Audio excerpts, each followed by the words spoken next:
couple of things about conformal field theory. Okay, so what is this about? So let me start with introduction.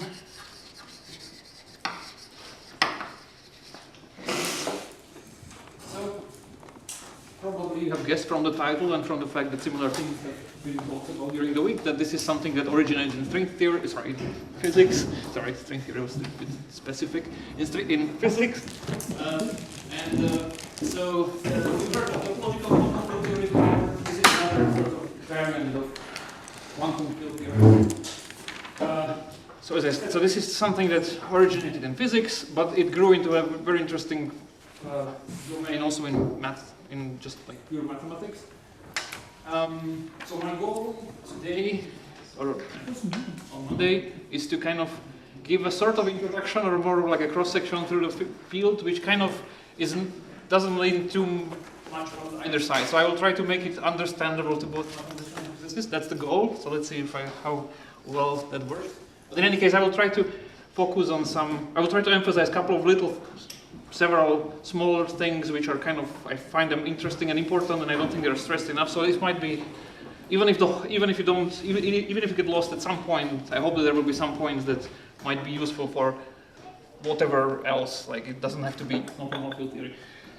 Okay, so let me say a little bit about what this is. So I will explain this in more detail, but so far let me just say that in physics, people describe people study some physical systems, and those physical systems sometimes carry a large amount of symmetry. So let me say physical theories.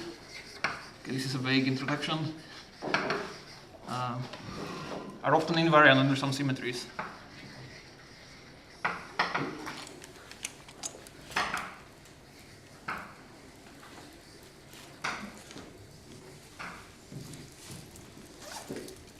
The bigger the symmetry, the better, in the sense that you have more tools at your disposal and the stuff is more and more constrained. It turns out that there is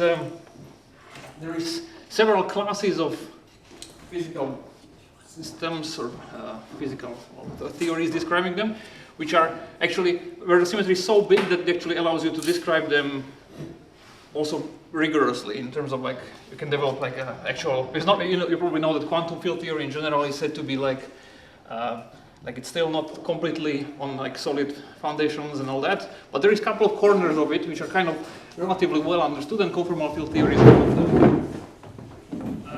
So let's say two interesting masses. Very large symmetry. One of them is the topological quantum field theories that you've heard about before, and the other one will be CFT. I mean, there is more, but like two that are particularly kind of standing out in my head are topological quantum field theories and conformal field theories.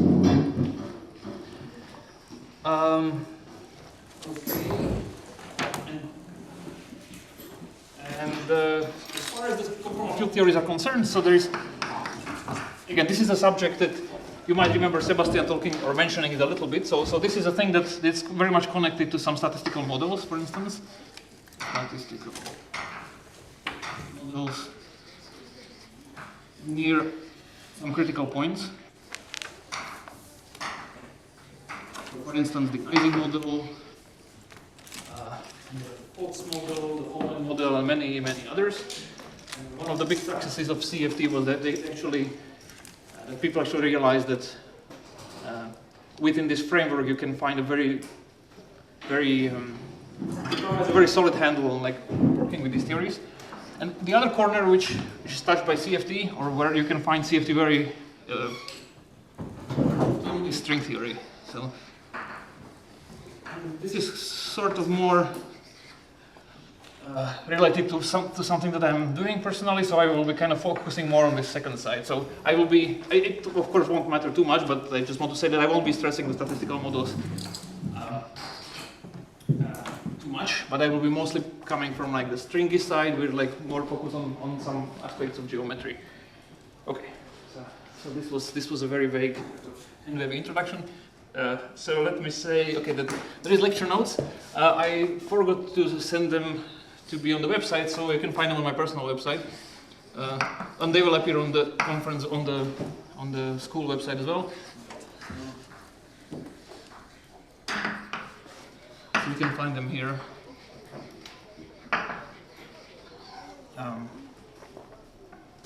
Yes, they go a little bit into a little bit more detail than what I'm going to talk about. But maybe stress some other things. Okay, and then let me just say as part of this.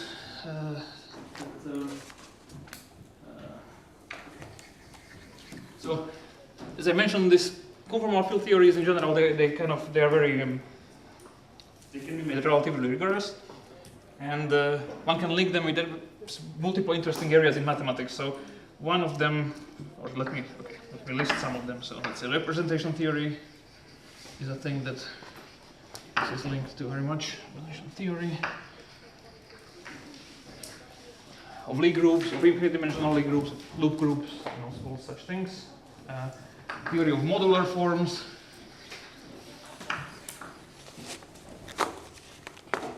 Algebraic curves. This is partly because we will be focusing mostly on two-dimensional CFTs today. And then perhaps more surprisingly, finite groups.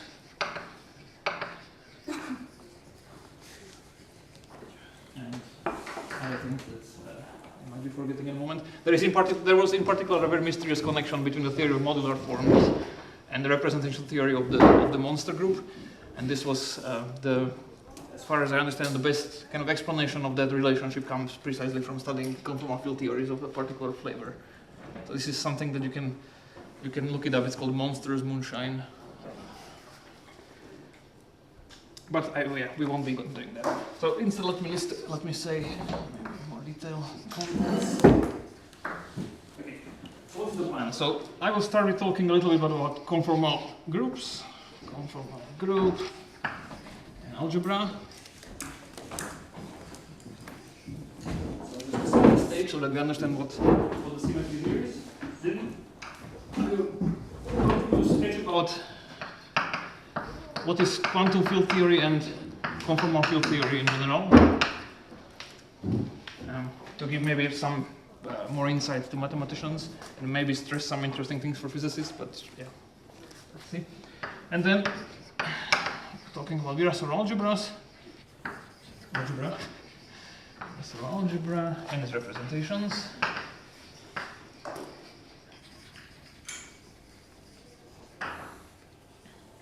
This will be related very much to the conformal group.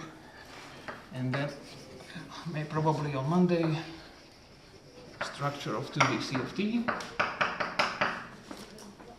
And then if time permits, then operator product expansions.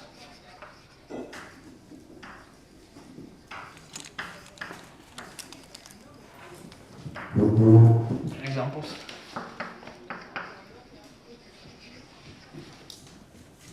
And the way I try to structure it is that these things, at least the first part, are relatively kind of disjoint. So you can, if you feel at some point that you are bored by one of these topics, then you can, and if you feel like you want to zoom out a little bit, then you can return back when we start a new one. And then it will be all put together kind of at this stage maybe. Okay. Any questions about the structure? What's that word, like the third point, yeah? This is the name, Virasoro. Yeah.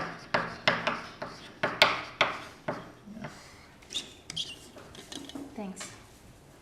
Is it legible in general? Yeah. Okay, well then let me start with the conformal group and algebra.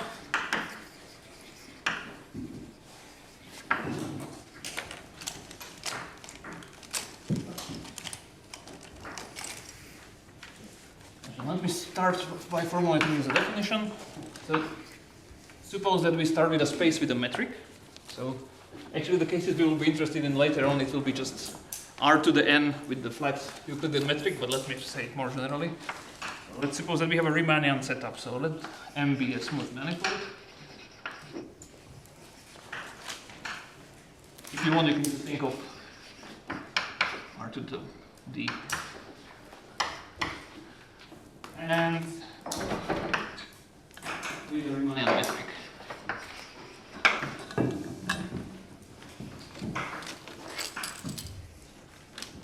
So I suppose most of you know what these objects are. If not, then you just think of this thing and the Euclidean metric that allows to measure distances. Just formulate it more generally. So given such things, so we say that the conformal transformation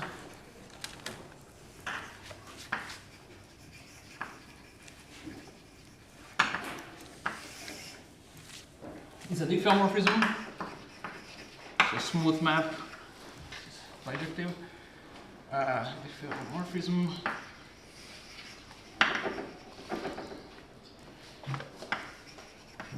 Under which the metric transforms in a way that it just gets rescaled.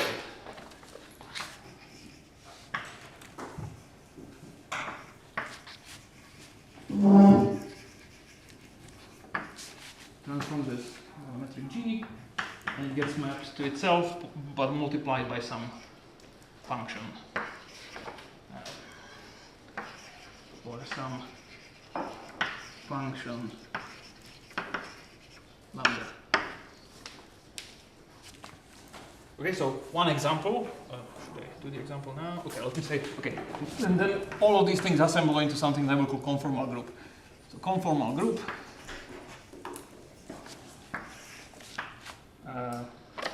is the group of all such transformations.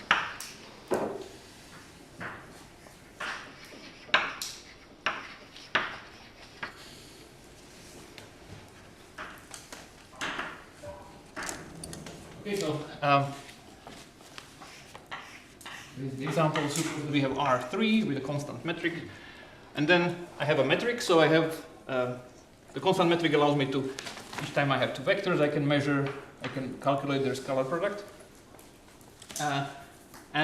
So conformal transformations is a transformation of this space into itself, such that if I take like infinitesimal vectors, then their inner product stays the same, except that it might be multiplied by some number. But, okay, sorry, that was not a great description, I guess. Yeah, like at every point. Yeah.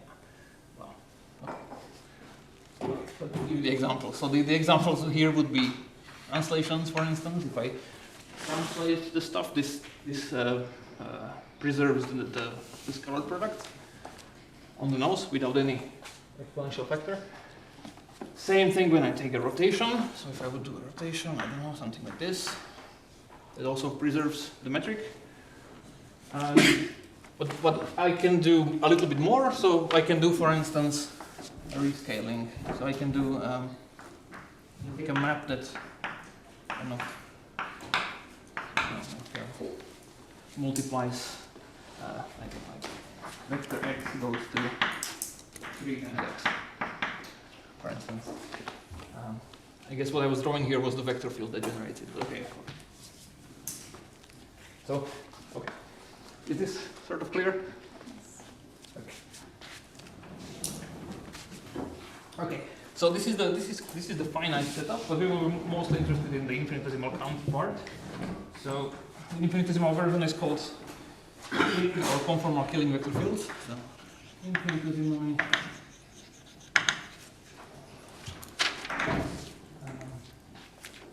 so we define conformal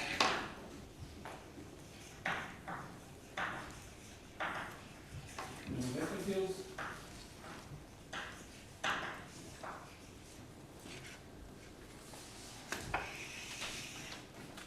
Those are vector fields.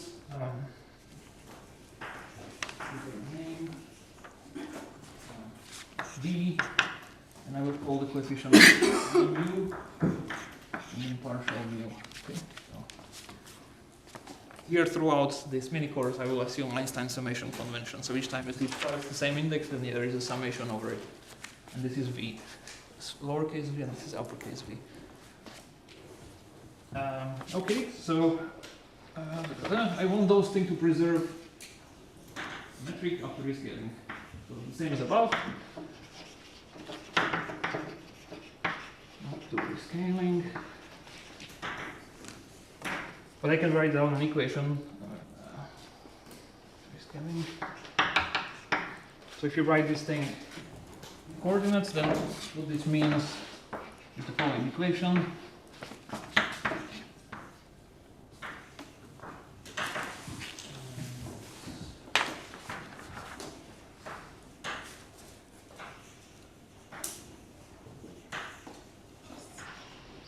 Some function lambda. Okay, and is everyone comfortable with such notation? Okay, so what was happening here? Notice that this v had an index up, now the index is down, which means I use the metric to lower it. So probably I can say this. Yes, well, okay. I use the metric to lower the index.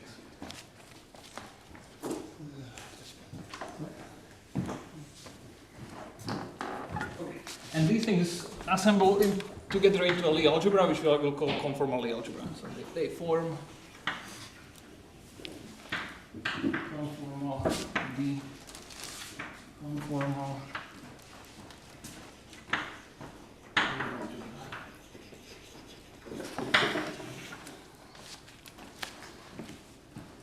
okay. Okay, does this make sense? Yes, yes. Are these related with the killing forms? To what? The killing forms of... You mean on Lie algebra? Yeah, No, it's same killing but different object. Okay.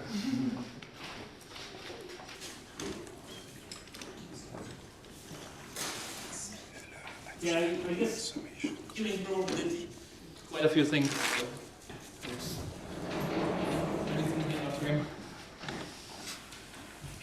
Any other questions? Yeah, just what you have written before conformal. The small word before conformal. No, last sentence. D. Oh, TH. T-H-E, yeah, sorry, this was, I wrote A and then I thought better about the article. Okay, thank you. Is killing vectors act on the space by integration? So the picture is that this is my manifold M, it's a metric, and vectors you can imagine as a bunch of arrows in there, so, or more precisely, you can imagine that this would be embedded in R and then you would have some tangent space to this thing, and they would be elements of that. More formally, you can say that they correspond to some equivalence classes of curves and all that. So by themselves, they're just vectors. So you would need to integrate them. You would need to flow along them. So you would imagine like follow the flow and test the action of the thing, right? yes. Yes. So you can write down a flow equation, which would be the difficult coordinates like this. Then you can imagine that there is like the t is and the corresponding chord v. So you would write down the flow, the differential equations of this type. This would, which just geometrically means that you would integrate them into a curve, and then you will have a bunch of curves, and then you just let things flow along the curve, and you get a family of diffeomorphisms depending on how long you want to flow. So the way these things works is that each time you have like a finite, okay, so there is like finite transformations, and then there is these infinitesimal ones, and if you integrate infinitesimal ones, you get like the full one parametric class of these finite ones. So, yeah. Sorry, I forgot your question. Okay. So it's answered. Yeah. Okay, good. Yeah, so this is the Lie algebra to this Lie group, right? Yes, that's right. Yeah, that's what I meant secretly by saying infinitesimal. Yeah. There is a Lie group, and this is its Lie algebra, or sort of.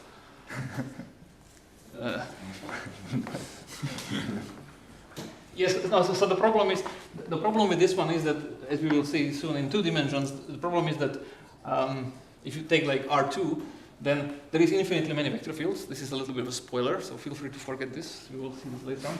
So there is infinitely many vector fields, but not all of them actually integrate to finite flow.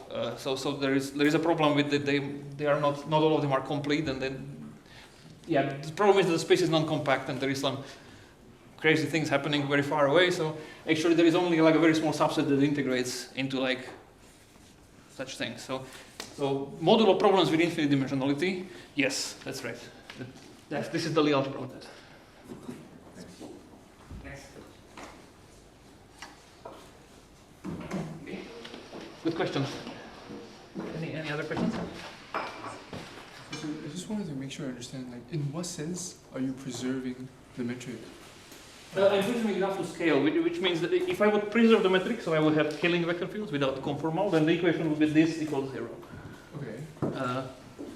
So yeah, it's not really preserving, it's preserving up to rescaling. Up to. It's like the infinitesimal version of this thing. It's like I map the metric to metric times some overall function.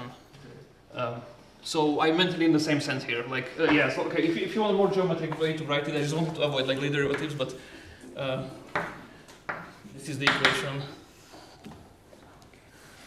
Maybe there's a 2 or something, I don't know. Okay. Yeah, this is kind of the derivative of the metric along the vector field is. I think there's a 2 maybe somewhere. Maybe there's a 2. Sorry? Very good. Are you sure?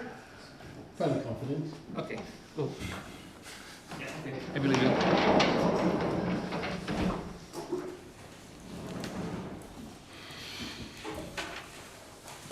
Okay, really good questions. Give me some more, I need to erase stuff. So.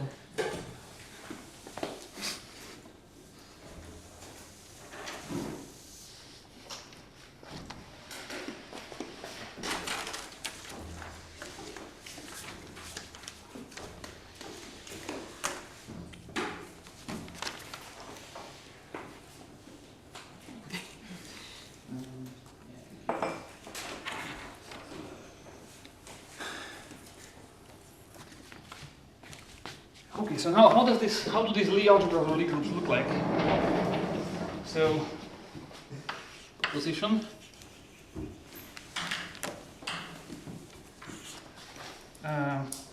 So if we take the special case where we take the manifold to be R to the n, like let's say R to the d, with the dimension at least 3, then the conformal Lie algebra is isomorphic to something very specific, and that is SO d plus 1, comma 1. I won't prove this, but it's not difficult. It's just playing with this equation in R to the d, which is kind of an easy space with global coordinates.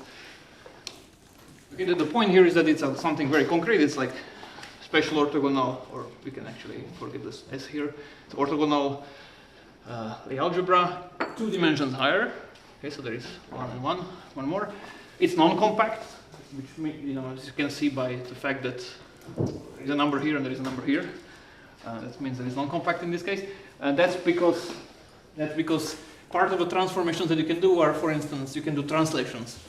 And how big is the group of translations? Well, that is clear in Rn. That's very non-compact. It's the space Rn itself. So you at least want to contain that. So that's why you can see that it kind of makes sense that this is non-compact. But actually, okay, there is an interesting story of conformal field theories in higher dimensions, and they are also very important in many ways, in many areas. For instance, string theory. But kind of traditionally, the 2-dimensional case is maybe the most, not just traditionally, I guess the 2-dimensional case is the most understood and leads to kind of the strictest restriction. So we will be focusing on that one. So from now on, let us study 2D. And okay, to be specific, let's look at an analog of this proposition, and let's take M to be the plane, R2, which coordinates x0 and x1. And let's take the Euclidean metric, so the constant metric. So how does this look like? This is dx0. How do I want to write it? Okay, let me write it as a tensor.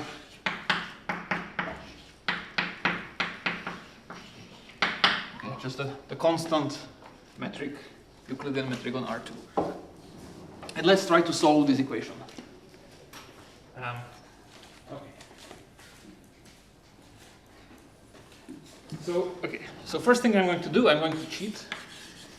So, I will introduce complex coordinates, so, on this real space.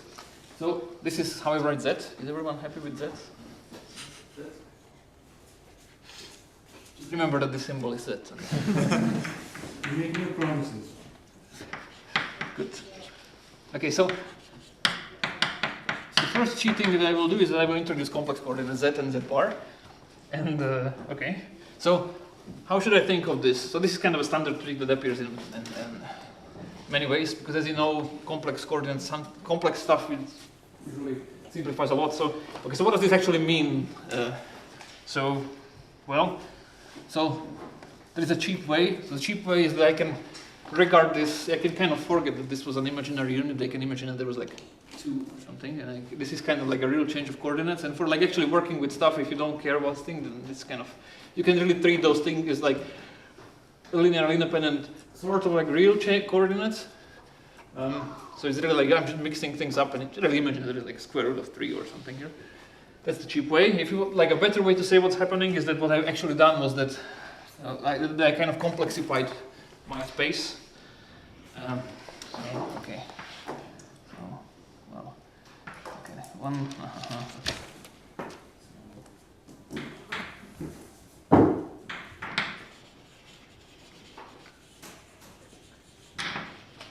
So the interpretation of this trick that I did was that I kind of replaced R2 with coordinates x0 and x1. I replaced it by C2, so I suddenly am using the same coordinates, but I'm pretending that they are complex, and then I'm making a complex change of coordinates in there. Okay. Then I'm making the change of coordinates.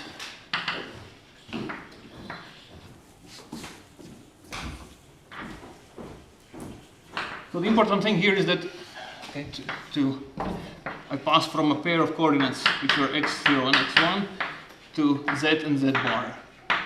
So the important and slightly weird thing here is that I'm taking those 2 as independent complex variables. Okay, that's. Sorry. Yes. You want just C instead of C2? No, I want C2. It's a different space. Okay. Yes, I know. So and yeah, so yeah, but that's what I'm kind of sort of doing here. I'm kind of really talking about something complex. I still want to treat those 2 things as separate variables. So so yeah, you should call them Z and W if you want. But yeah, I call them Z and Z bar. And then the one thing you have to remember is that at the end of the day, you kind of really want to work with this one. So actually, okay, so let's remember.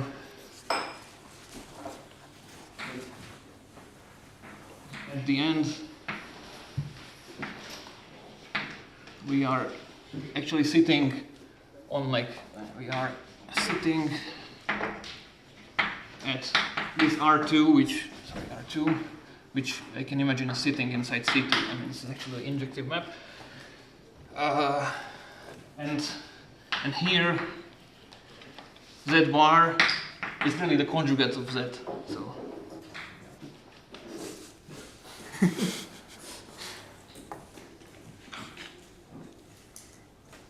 Okay, so this is yeah, I decided to stress this point because it always confused me. So now I potentially transferred some confusion to you. Maybe not, maybe I don't know. But to me, it helps to think about it sometimes in this way. But in terms of formulas and everything, you you make like a linear change of coordinates into these things. But if you want to see it like in a sort of way, then I think this is a better way to see it. Okay. Okay, good. So now in this, this is a check that once you change these coordinates, then this thing will look somewhat simpler. Actually, that's not really true, but anyway, it will look like dz tensor dz bar plus dz bar tensor dz. And this is easy to see, like if you substitute this thing back, then the cross terms should cancel somehow, and what you get is that thing. Sorry, and no one corrected me. This y was supposed to be x1, this was x0. Sorry. Okay. So simplification. Okay. Let me invent some notation. So I will write this for partial with respect to z. I will write del bar instead of partial with respect to z bar. Okay, I have two new coordinates, so I have two new different partial derivatives. So I will just denote them like this. And these components of v, which were denoted by v mu. So now mu, the label of the coordinates, it goes over z and z bar. So I have two coordinates. So let me call. Okay, this is going to. Okay, I will just call this v, and I will call the other one v bar. Okay, so the bottom line is that if we use all of this notation, then I can write beautiful things like this. Okay, I just literally renamed all the four things in V to, to have this. And well, one thing to note though is that I started, my V was this was a real, everything it was real. So V is actually real. So if you complex conjugate the left hand side, it's still V. So the same should happen to the right hand side. So actually, in this rewriting, V bar, well, is the complex conjugate of V bar. So of V, sorry.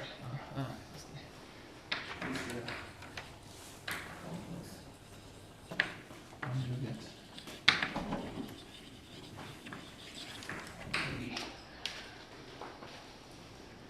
But they are both complex now. Okay, well, the bottom line is that this equation, and this is something you can check. So this reduces down to this equation, which is kind of partly why we pass to complex coordinates. Okay, so this is an exercise if you want.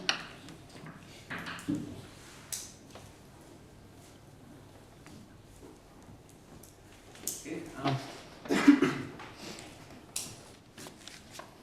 Yeah.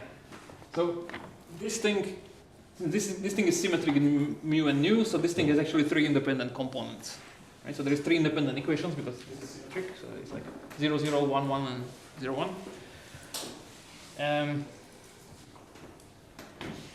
One of those equations is simply. One of them simply tells you what lambda is in terms of this thing. So lambda is kind of, like the equation is that we want that our V satisfies this for some lambda. So actually one of these equations you can use, you can spend it on just determining what lambda is. So there is really just, the content of this is really just two equations. And those two equations are hidden in here because this thing is a complex thing now. So it has two parts. So this thing in particular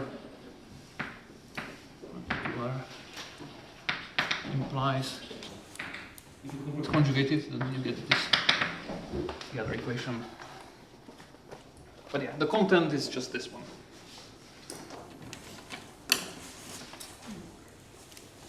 Okay.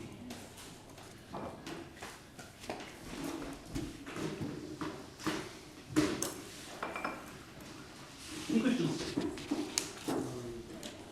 Yes? Yes? I'm still wondering on why, is the reason why we took C2 is because then we can recover x0 and xn just through linear operations, pretty much, like linear combinations. So second, like the reason that I took C2 was that. Yeah, the reason we took C2 instead of C is so that we can recover x0 and x1 just through linear combination of z and z bar. Yeah, the ultimate reason was that I wanted to take that equation and just replace it by this one because this one is easier. Yeah, okay. So it's kind of like a better choice of coordinates. That was kind of the day I did that. So, like, is it necessary like to? No, I mean you can just solve the equation directly in terms of.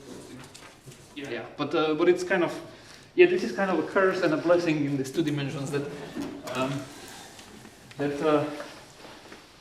there's too much structure in two-dimensional conformal field theory. So there is like a whole complex geometry there that you can use, and which is great because you have like much more tools, but it also leads to some. Sometimes there are some points that are maybe a little bit confusing about like what is happening, why you complexify, why all this is happening. So So yeah, so far the idea was just that I took better coordinates such that the equation would simplify. That's kind of probably the only message right now.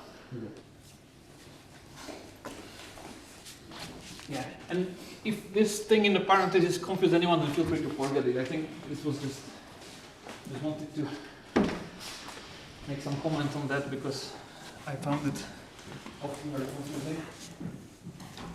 What does it mean when we conjugate the equation? Sorry? How do we conjugate the equation? I mean, in the differential. Yeah, so yeah, the rules there are the yeah, like okay. One could justify this better, but the rule is really just like, you know, when you conjugate this, then I mean these days as it is. Okay. It's really like well. So like a change of variable type of situation. Yeah, it is definitely, yeah, it's exactly that, yes. Yeah, it's like, yeah, there's nothing too evil going on, it's just, somehow there's a passage to something complex, but, yeah, it's really a change of coordinate.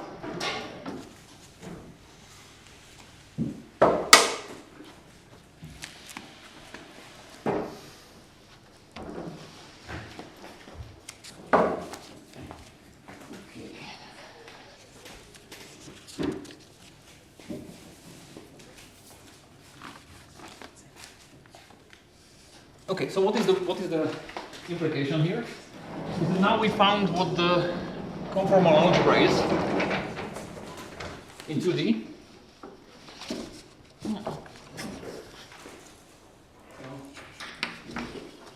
Conformal killing vector fields. Well, you see that they precisely correspond to. Imagine that here, if I would put here the dependence, that this depends on z and z bar, partial, and the same in here, z and z bar, bar.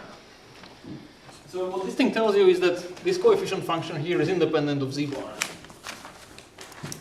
So actually, so it's holomorphic. So those things really correspond to holomorphic vector fields. Holomorphic vector fields.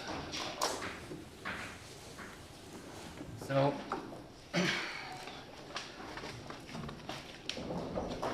okay, so if I have a holomorphic vector field which looks something like this, then yeah, I mean the map between these two sets is that here I take my V to be V Z partial plus V Z complex conjugate partial. Okay, so we solved our equation. The condition was this. So in fact, yeah, well, okay, it's just this. So homomorphic vector field, I can identify my conformal killing vector fields with these guys. Well, and it just so happens that because we are on C, then having such things is this, I mean, there is just like this global vector field, so I can essentially, this is one-to-one with holomorphic functions.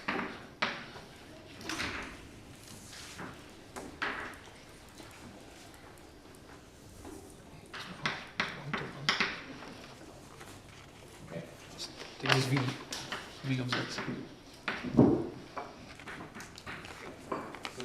Yes?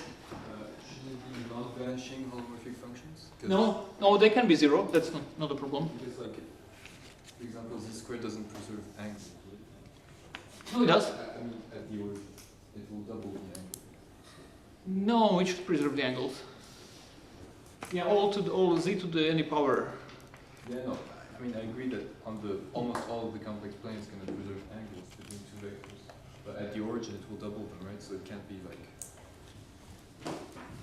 But actually, the vector field is really this one for us. It's like you have to take the other one as well. I'm having some memories now. I think someone asked me the same thing last year. Were you here last year? No. Yeah, good job. I mean on this side, the conformal killing vector field, they need to have both parts here. So maybe if you do it like this, then I don't have. I can't see it, but I mean it should preserve the angles even at 0.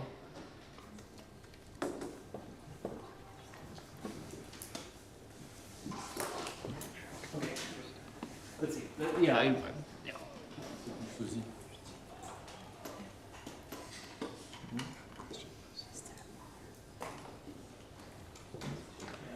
Well, let's do this as an exercise.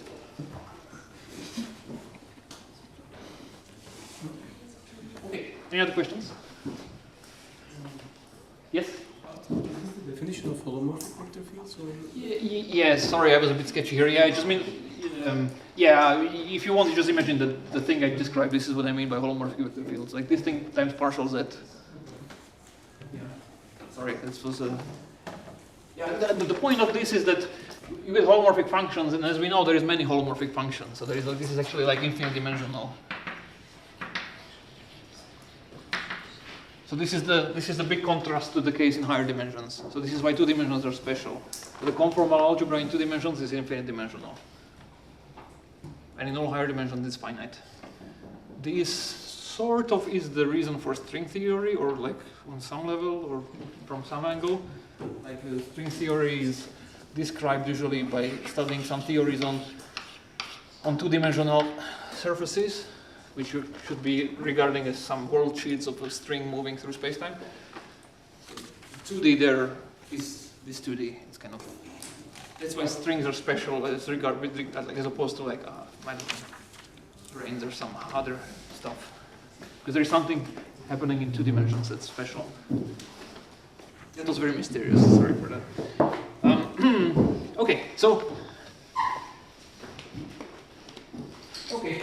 So now, actually, we can also, since the equation stays the same, if I restrict to an open subset of C or of R2, then I get like the same equations. I can just use complex coordinates. So I can do the same for any open subsets. So for instance, this was R2. I can do also R2, let's say on R2 without the origin. You can identify with C without the origin. So then we can write down a nice expression for a basis of such vector fields. So, basis of vector field is given by what we'll call Ln. And this is, for some reason, it has a minus, and then it's powerful with respect to z. So yeah, okay. This is some sort of loose. Okay, well, I can regard those things as spanning, and that thing is kind of like a. Out of these, I can assemble any holomorphic thing, holomorphic vector field. Okay. The important thing here is, and let me put this as an exercise because it's not terribly important to see it, but if you want to have some experience with it, you can try it. Calculate the commutator of two such things. And well, this is very easy, and the result is this one.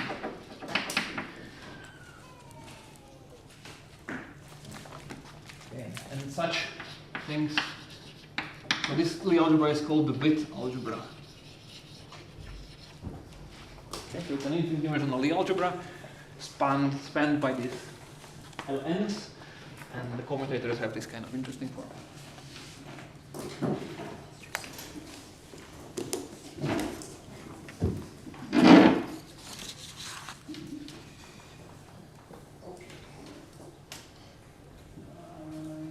I guess this is a good point to close up the chapter and maybe ask for questions.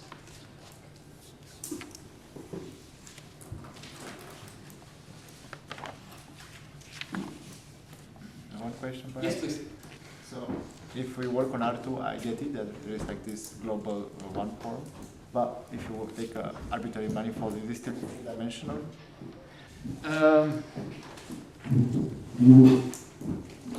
No.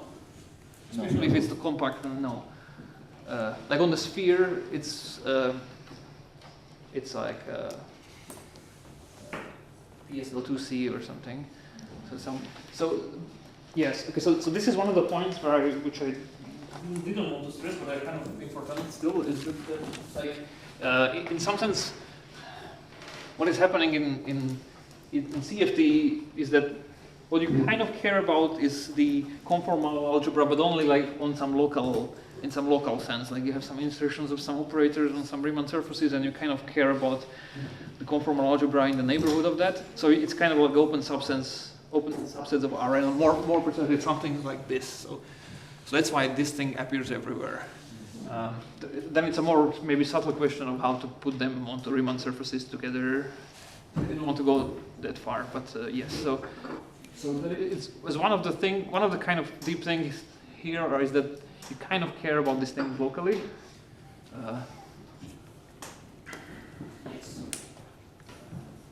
But I don't want to go too deep into that. It's important, but it leads us too far, so I want to focus on some other aspects of the story. So for me, this is kind of the important algebra that appears. Yeah, but good question.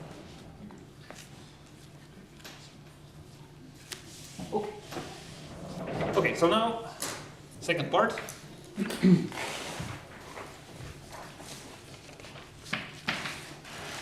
So, and this thing will be completely disjoint from the first one, and of course we will join them later on, but so here I want to give some sort of crash course in quantum field theory.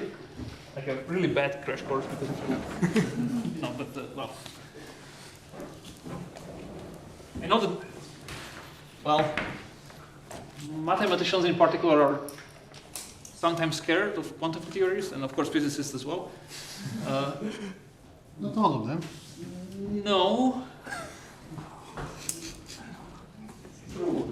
But also not all mathematicians. Yeah, so the point is, many of these things I feel like many of these things are actually, of course they are deep and complicated on some level, but there is also some initial ideas which are actually not that difficult to grasp, and it might be useful to see them, so I want to stress some of them. So I will give you some sort of very baby definition of a quantum theory, like what you can think about. Okay, and I call it an idea, not a definition, because it's this is the more physicsy part. So let me define a Euclidean quantum field theory with a symmetry group.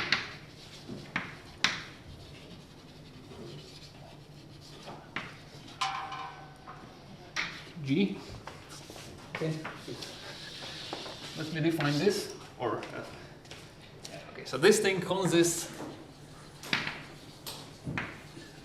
I want to see this as consisting of 4 elements. So there will be a space-time, by which I mean a Riemannian manifold.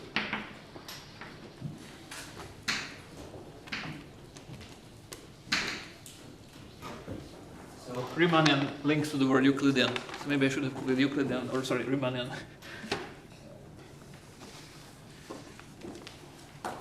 Okay, so I have to fix somewhere where my whole story happens. Then a complex Hilbert space.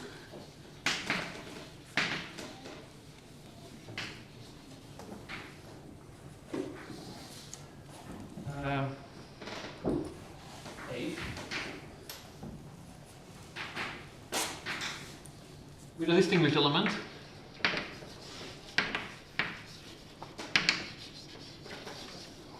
Let's say non-zero element. Which I will call, adhering to physical conventions of this cat notation, I will call it Valach. So this is just a vector in that space. And Valach stands for vacuum. Okay, so in orange I will put down some explanatory notes. Okay, and then as the name suggests, there is fields. So what are those? So this is a some chosen class of operators on the Hilbert space. Operators, I think I called them all alpha x. Alpha is some operators on the Hilbert space. Alpha is in some potentially big index set. The important thing is that they depend on the position, so they are really like, well, depending on x in our space-time. So this is what fields mean. It's like, you know, it's like electromagnetic field. It's something that spreads out over the space-time. But these are actually operators. Probably you want them to be nice, like, I don't know, boundaries, base class, whatever, something, but it doesn't really matter for the definition so far. What I will want them to satisfy the so-called locality property. Where we can mean that if I take any two of such operators, and I consider them at different points, they want that they commute.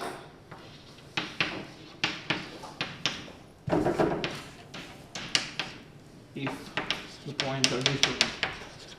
And okay, maybe here comes a comment for physicists. So if you do things in a Lorentzian way, which is the proper way, where you have like a Lorentzian space manifold with metric of not positive definite signature, then the proper analog of this is that you want that the operators commute if the positions are space-like separated.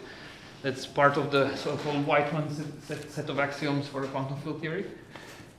It just so happens that when you take a Lorentzian theory and you Wick rotate it to a Euclidean one, then what happens is that all 2 points which are non-coincident will be space-like separated. So that's why I want this to commute always, not just on some things. It's a bit weird, but it is what it is.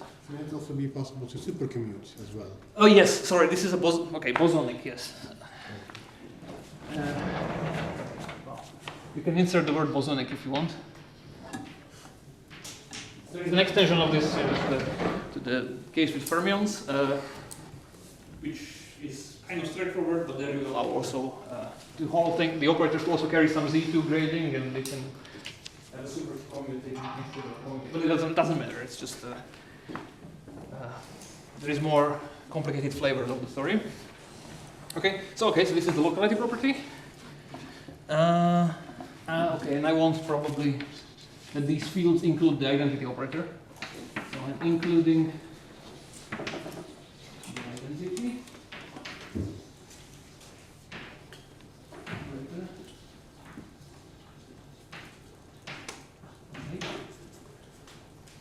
Okay, so this covers the part which talks about fields, and finally the symmetry.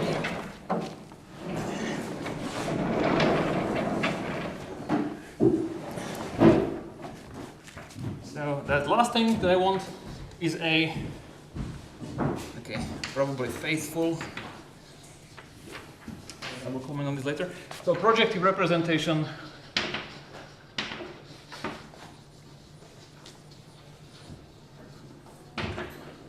of this group G, which was part of my definition of G on H. So what does this mean? I.e. a homomorphism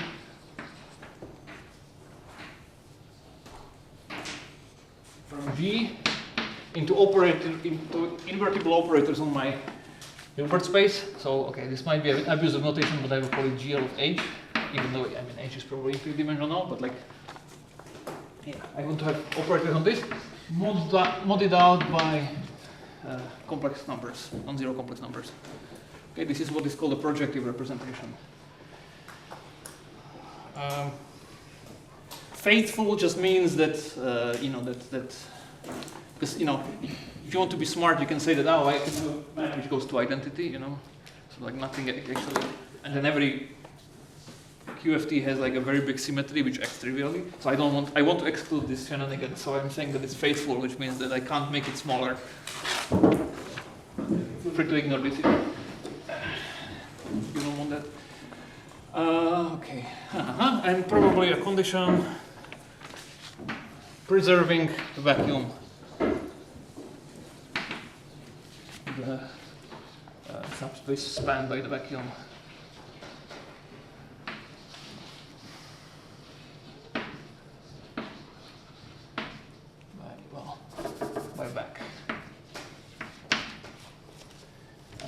the last thing. I mean, this is an idea, not a definition anyway. So you can ignore some parts of it which you don't like the last line, for instance. So okay, maybe again a comment for physicists. So how does this projectivity come into play? So why don't I want this to be a representation? Why do I want it to be? Actually, probably I want this to be unitary. Now that I think about it, right? Probably makes sense. It doesn't have to be, but you can prefer it to be, but it doesn't have to be in general, I think. You mean because of like the signature of the Hilbert space? Yeah. Okay. I mean, it could be unitary for that signatures thing, I guess. If the group is compact, then you can make it unitary, but otherwise, in general, the group we're working with is like a Poincare group, which is not compact. Yeah. And the representation in this case is not unitary. Yeah. Okay. Okay. So let me not impose any of that for now. Good. Thanks.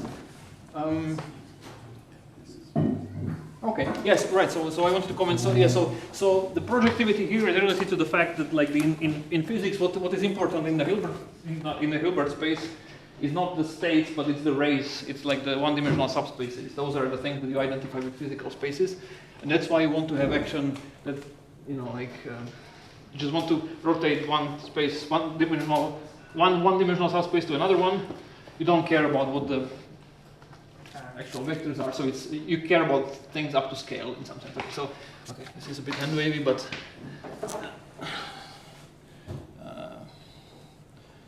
okay, just a remark.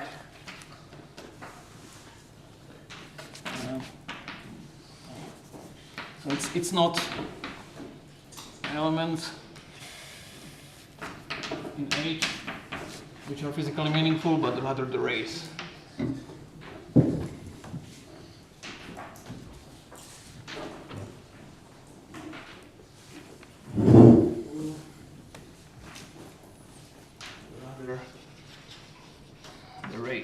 One-dimensional subspaces. And so you really want to act on those. So this is why in general in physics what you need is a projective representation. Okay. I will comment on this next, but let's just see if people are happy with. Yes, yes. Can you say a bit more about why we care about having VAC? Why we care about? VAC, like if they have a specific role in theory? Like you want it to be preserved by the representation, so you must have an important role. Yes, well, the role of that thing is that it corresponds to the vacuum. So the interpretation of these things, or like elements of that space, or maybe one-dimensional subspaces is better. Like they correspond to physical states of the system. So you call elements, or maybe rays of H, you call them states. So imagine that you are studying some sort of, you have some system and its sort of configuration or state of that system is captured by an element in that space. And the vacuum is supposed to be representing like the most basic state of the system. Yeah, in this definition I just decided to highlight some things and hide some other ones. So in principle I could have hidden the vacuum there, but I just wanted to be more in line with what people usually do. So in quantum field theory, typically vacuum is understood to be the space where there is like no particles. In quantum field theory, typically this kind of stuff where you allow arbitrary amount of particles, and vacuum is kind of the state, still non-zero state, which just describes the stuff with no particles. Or in some sense, it's like in some vague sense, it's like the base state of the system.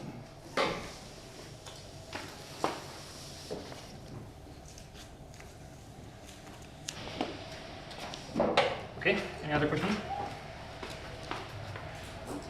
Yes, there is only one Hilbert space independent on position, so. Yes. Well, in this baby definition, are you worried about like when you have like curved space-time, whether you can create stuff at different points and it's different Hilbert spaces or something? I was not thinking about that necessarily, but I guess. I guess that could be one question maybe, but no, here, yeah. In which case, don't you just take the Hawk space completion of that? Like here, a bunch of Hilbert spaces.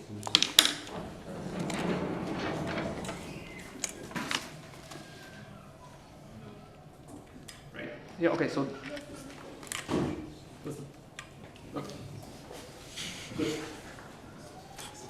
okay, so before I want to elaborate a little bit more on this projectivity because I mean it's kind of nice to see once in a while like what's happening there. So let me just make a second definition. Again, it's called an idea. So conformal field theory, so CFT.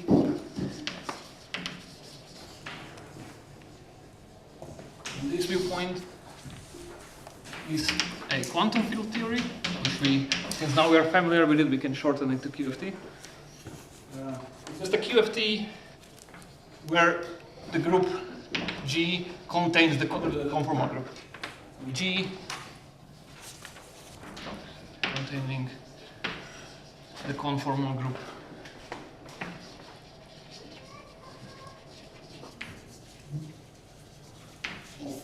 Of the space-time. So,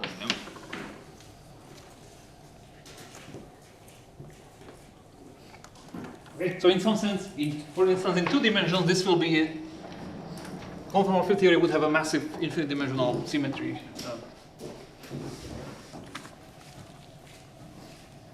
Okay. So okay, now I want to say a few words. So. What is usually happening in physics, if you are a bit familiar with these things, is that you typically don't study projective representations, but you actually study normal representations, like maps to unitary representations or something, not modulo something. So how does that arise? So it turns out that you can, if you have a representation, or if you have a QFT with some symmetry, then you can actually, you can always trade this for a normal linear representation, meaning without this thing, but you have to pay a price in general, and that price is that you have to replace your group by something slightly larger. So you need to pass to a central extension of that group. So note that one can always trade the projective representation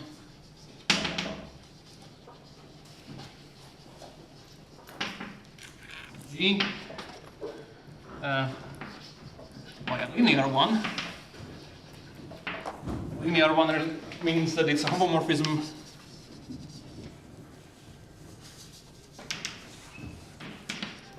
to GLH without the quotient.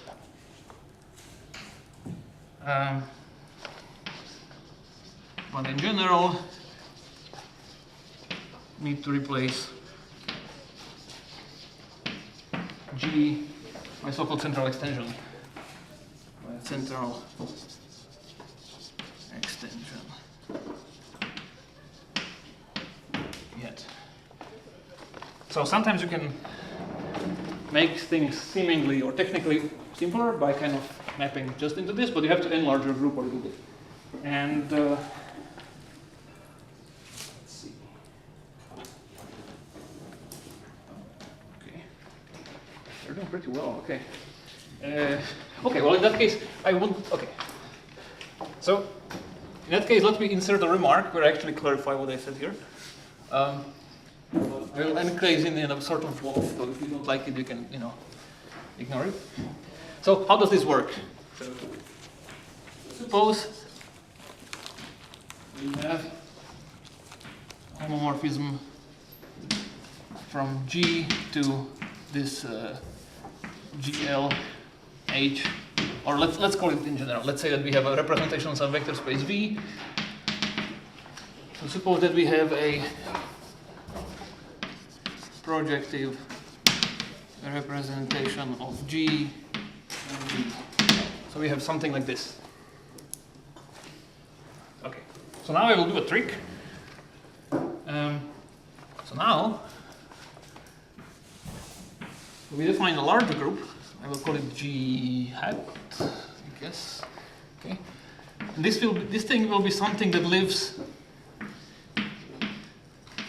in this space, in the product of G with this potentially very big space here.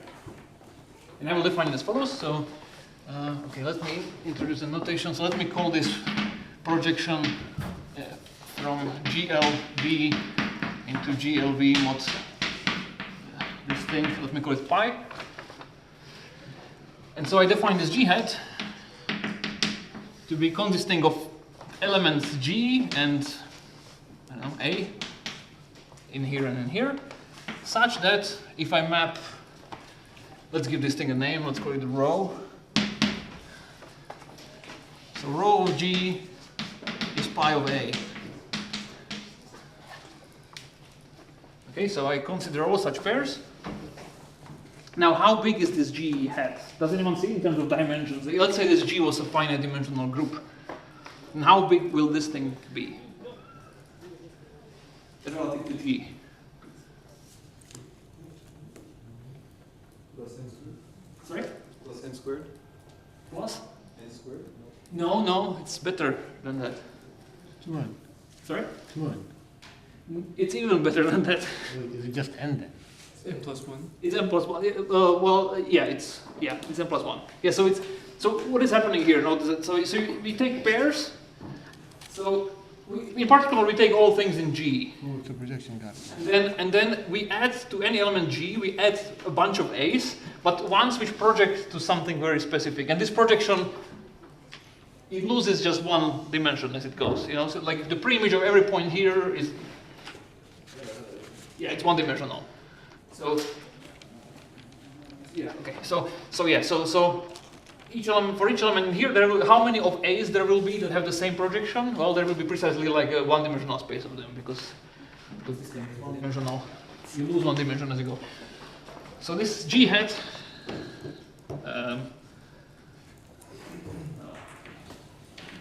G hat is just dimension of G plus 1, where parentheses of course are like this. Okay, good. So in fact, G hat is a, what do they call it? Is a one-dimensional central extension of G. What does this mean? I.e., there is a short exact sequence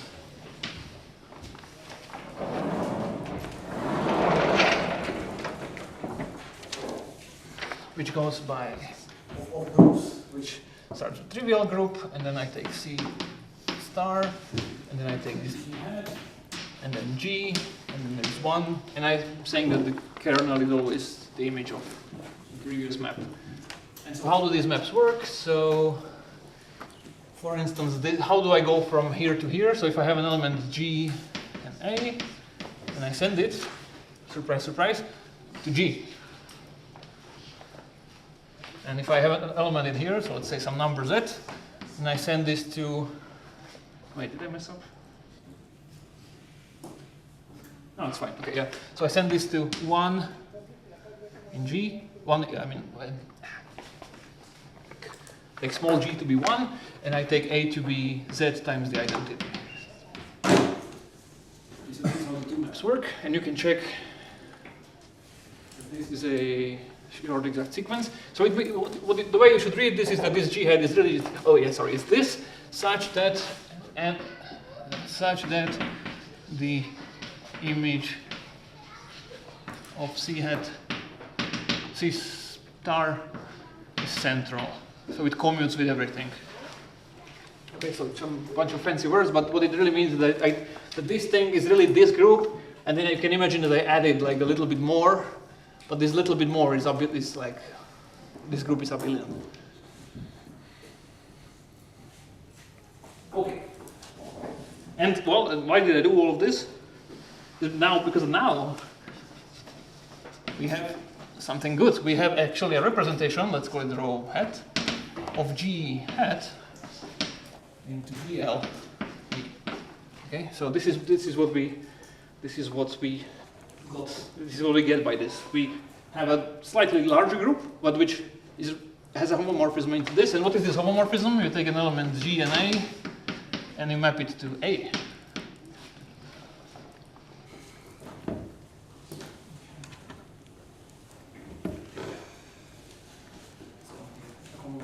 linear representation. And, well, and not just that, but this is compatible with the previous map in the sense that I can draw a commutative diagram. So I have G hat, I have G, that's this map. I have rho, which went to GLV, let's see, star. And I have this map, rho hat, which went to GLV. And here I have the map pi, and this commutes. Okay. So this is the sense in which I can trade off my group for a larger one and make it act linearly, not projectively.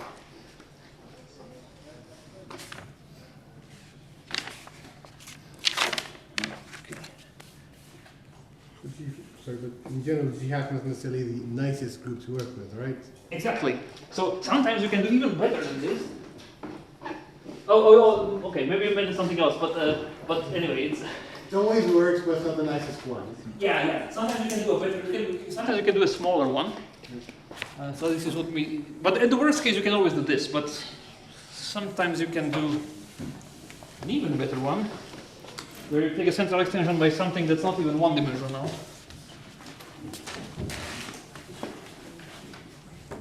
This is what happens with spins, for example, in SO3. Okay, but before I go into that, any questions?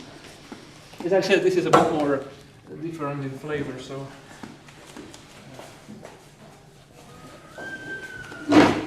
Sorry, can I ask? I'm a bit confused about this, like rho hat. It seems to forget the G input. Like you have G, A goes to A. Yes. But surely then. So what is happening here is that this A, like this A is very much tied with G. Like the way these things are. So this is not a product of G and G1, but this is a product. These elements are products which are linked by this property. So if you know what A is, then you know what the projection of it is, and that's essentially telling what G is, kind of. Okay, so they're kind of. Yeah. So there is like this kind of remembers G. Yeah. When written out like this, it looks kind of silly and simple, but it's actually which also shows that it's not like super complicated, but it's kind of a neat trick that actually makes it work.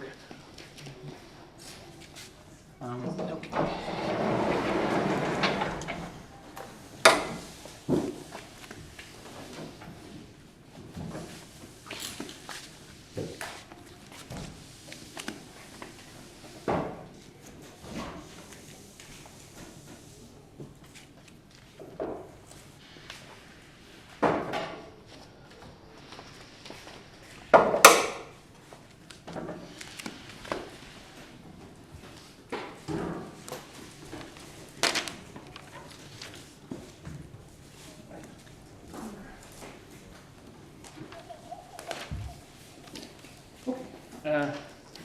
Right, so I spent one chalk. That's the next one.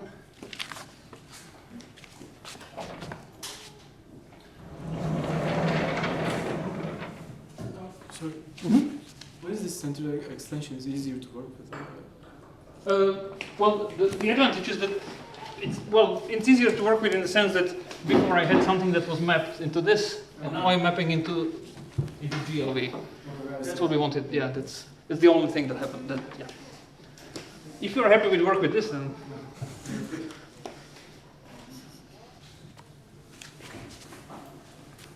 So okay. So yeah, as was mentioned, so sometimes things can be a bit better even. Sometimes one can find an even smaller net. And so let me be clever here and let me summarize it by a theorem. So this is due to Bargman.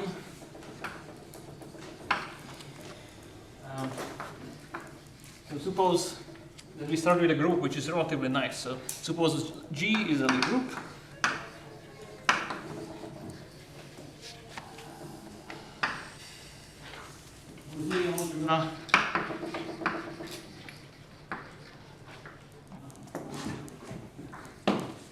this vanishing second cohomology cross.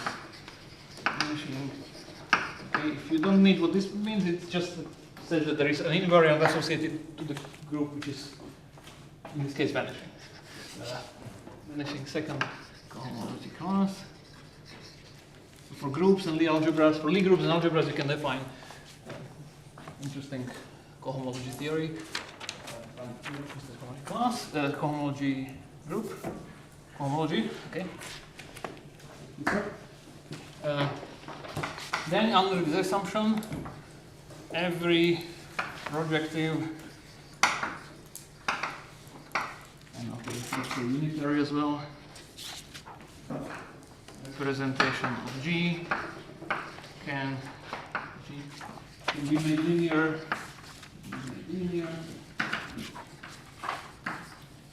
by passing to the universal cover. By passing to the universal.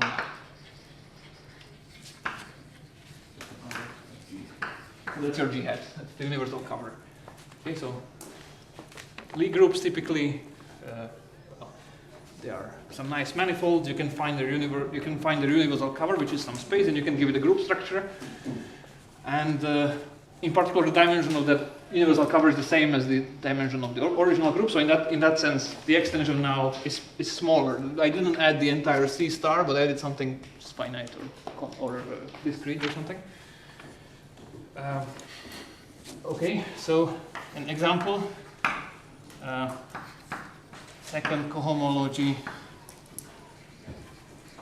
of every semi-simple group is 0.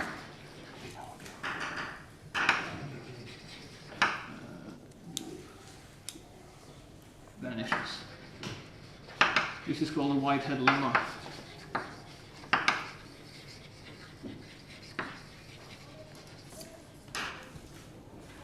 Okay. And so, most basic example is that there is the group SO3, which is the thing that governs three-dimensional rotations. This thing is not simply connected, but you can take its universal cover. The universal cover. The universal cover of SO3 is the group SU2. And this is why, by the above theorem, projective representations of SO3, you can trade them off for linear representations of SU2. Okay? So this is, if you're familiar with the way people talk about spin, and what is happening is that people always study representations of the group SU2. Although at the beginning, what you're interested in studying spins of particles, you're studying the way three-dimensional rotations represent on a Hilbert space. But the reason why you actually study SU2 instead of SO3 is that the thing you're actually interested in are projective representations of this, which is the one you can trade off for linear ones of those. Okay? So this is just, I wanted to address this because I don't think it's stressed enough. This is why SU2 pops up. Okay, this is end of the technical remark. Yes? So on the top left, shouldn't it be dimension of G hat at most? Yes, you see, so I made a mistake in here that I used two things in the same notation. So I guess, well, yeah, so I said, okay, here I said that you can always make things better by passing a central extension. And here I constructed one central extension, so maybe I should not call this hat, but everything that's in here, maybe let's call it tilde or something.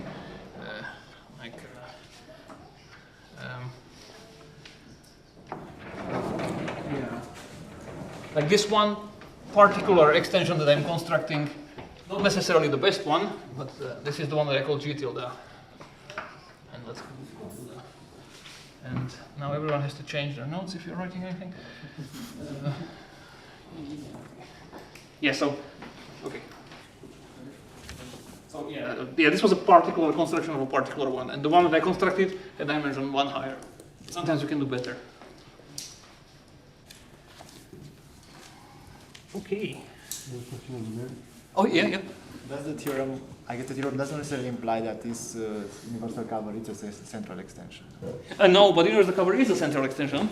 Sorry, maybe I should have said it. So the way universal covers work is that, okay, this is a different piece of knowledge, that if you have a group, then you can a Lie group, then you can always find the universal cover of that. Usually things like tilde. So, yeah, okay. G bar. G bar, okay. Okay, sure. G check is maybe, very unusual. Anyway, so the way this works is that there is a map like this. Yeah. And you can, well, it's a projective map. So you can ask what is the center of, what is the kernel of this map? And this thing is always a abelian discrete subgroup of this thing. Okay. That's one thing you can. That one, which probably we can show it even from here somehow. But okay. So, but anyway, it's true that there is a group, let's say gamma, and this gamma is actually in here. It's actually abelian and discrete. So that's a fact, and so yeah. So in that sense, it's also a central extension by an abelian. Yeah. Again, you have a fitting of this thing in a short regular sequence, and the image of this is abelian. Sorry. Sorry. This is okay. Sorry, it's stronger than what I wrote. This. Sorry. It's not just abelian. It's in the center. So gamma is a subgroup of the center of the discrete subgroup. So abelian, true, but it's also like if you embed it, then it actually commutes with everything. Sorry, I think I'm making it more complicated. The claim is that if you have central extension on the image of this map, is always a discrete subgroup of the center. Then why do you need the theorem, right? Then why do you need the theorem if every universal cover has this central extension in this sense? It does, but it's not always true that you can lift every projective representation to a thing. For that, you need the vanishing of the second cohomology class. Okay, so the one you constructed is like. It's not about constructing just a central extension. It has to be. That's not enough to lift. Okay, so that's like one particular central extension where you can lift it. That's what you did there essentially. Yeah, this one works always. Yes, this construction that you like construct this G tilde. And sometimes you can find an even smaller central extension. Yeah, like this. Yeah, okay, fair enough. Yeah. I guess you can. I mean, because you can always say that, for instance, that I have a group, and I take like group times Z2.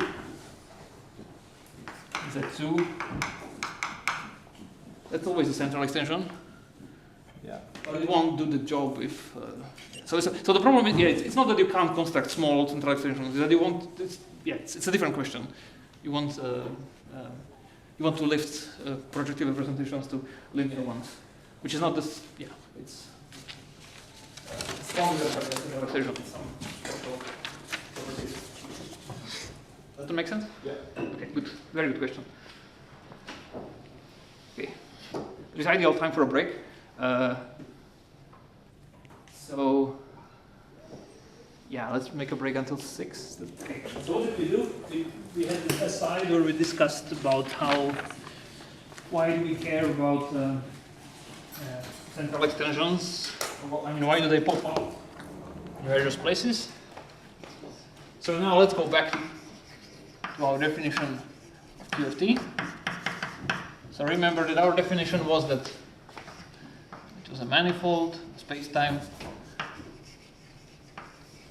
a Hilbert space, a collection of fields,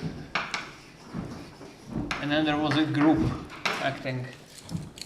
So now, what is the main objective from one perspective? If you have a QFT, what is the thing that you're trying to do with it? Wouldn't we also include the representation as part of the description? Sorry? Wouldn't we also include the representation as part of the description? This is a sketchy anyway. I didn't include the vacuum and anything. Yeah, this is just to remind people that there were these four bullet points. They had various, this was satisfying some properties. This thing, you have to add the datum of representation, and this thing had the vacuum, and this thing had the metric. So objective, let's say, is to calculate correlators. One way to say it. So what are those? Those are expressions which are usually written like this. So remember that those are our fields. They are indexed by some indices. So I can just use the indexation, index them by 1 up to n. And this thing is just defined to be, okay. This is defined to be this expression.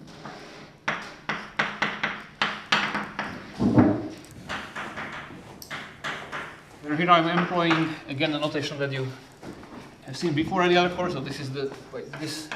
So here,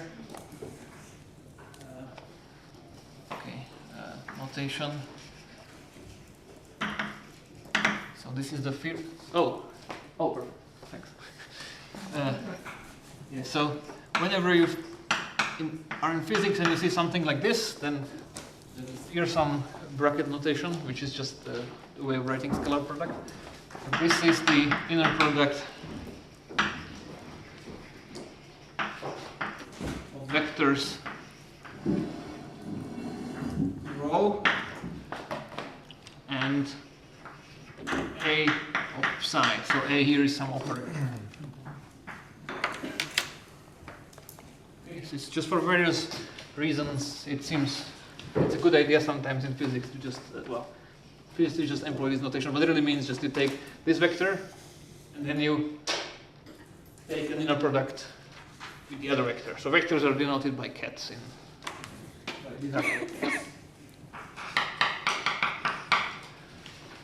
Okay. Anyway, so this just means that the definition of this is that I take my vacuum, act on it with all those operators, and then I calculate the inner product with vacuum again. And this is what you call a correlator. And well, maybe just one last remark that sometimes means especially in CFT, one can calculate these correlators using the so-called operator expansion. Using the operator expansion, also known as OPE. And what does this mean is that it turns out that very often when you have these operators, these fields, if you have two fields inserted at two different points, then you can trade them off for a linear combination of just one field. So remember, these O's, they were a distinguished class of linear operators on the Hilbert space. And I still didn't give you examples of those, but since this is an idea only, that's fine. So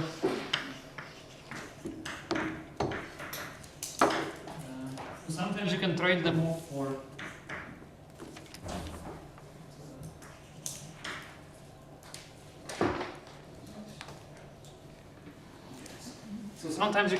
off for a linear combination of other operators with some coefficient functions. So these are just functions. Okay, so what is happening here is that I have operator, and then there is just one operator on the right hand side. So I expand, I have a smaller number of operators overall. So you can imagine, at least in principle, that in calculating such a thing, you can use this thing and just... So if you happen to know, if you're lucky enough and you know that in your theory it works like this, and there is a bunch of very concrete functions, then you can like gradually decrease the number of operators in here, always by trading them off for one less, until you end up with like a single operator, and that's usually easier to calculate. So that's kind of the idea. So at this stage I'm just saying this is an idea, and this is just especially well behaved in CFT. So this operator expansion, in fact, like you can in principle do it in any QFT, but it has a very good convergence and whatever properties in CFT. Okay, just wanted to mention here, and okay, and now let's go to examples. So these are ingredients in QFT. So those are those. In CFT there is extra structure, and Well, yes. And I wanted to say what is the goal and what is the tool or one of the tools to calculate this. This is a crash course in QFT. Any questions?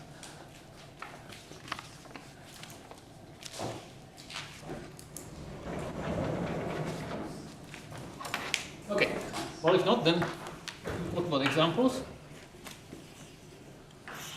Let me start by saying that, and this is of course something this is nowhere wrong, but like typically when you study a quantum system, is the kind of a typical way how to build up such a description of a quantum system is to start with the classical description and then you quantize it. So let me tell you a few words about how should one understand this. So many examples come from something that's called the classical field theory. And since I already sketched, try to give some idea about what QFT and CFT are about, and let me spend a few words on this. So, what is a classical field theory? A classical field theory is a field theory which is classical. No, okay, so Water is wet. exactly. So classical field theory is a choice. Okay. Well, let me give you a definition I think is appropriate now. It's kind of like an idea of a definition. Of course, in practice it's a bit more, it's more complicated, but the essence is this. So I would say that it's a choice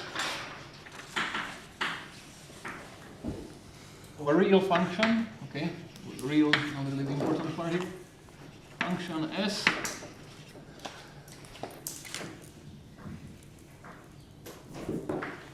on the space of geometric structures of some particular kind. Geometric structures, of all possible geometric structures of some chosen type.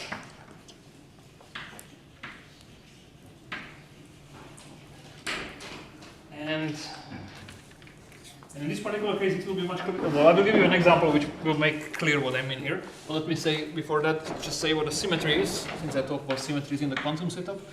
So a symmetry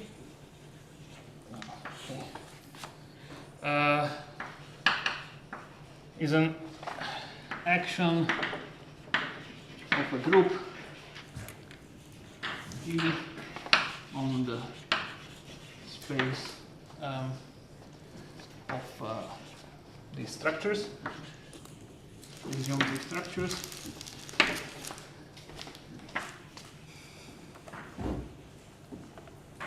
Preserving S. Okay? So in, on some very, very easy sense, it's a space of all possible geometric structures, and there is a map of real numbers, and there is a group that acts on this, and it preserves the function. Okay? Now, a bit of nomenclature, so you maybe know, but if not, well, this S is called the action, or the action functional.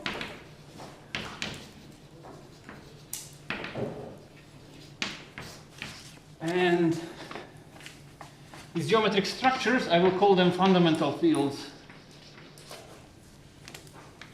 Where the word fundamental in parentheses. So people call them typically just fields, but maybe for those of you who know, in CFT there is a bit of a distinction, and actually those fields are different from the fields that these O's. So there is a relation, but okay.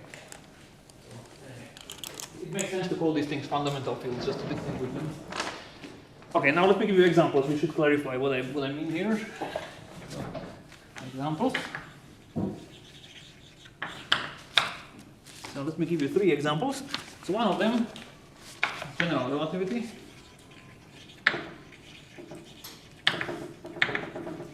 Which is,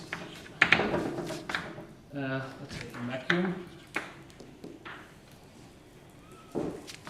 Which is given by a function which eats a metric on some manifold, and it spits out a number which is the integral of the scalar curvature, maybe minus 2 times some fixed number. volume form. Okay, you probably had some Riemannian geometry before, if not, it will only appear in this example. So, anyway, so this is the so-called Einstein-Hilbert action, and you see that it's essentially a way to give to assign a number to a metric. Okay, so you can regard this. So this thing is a function.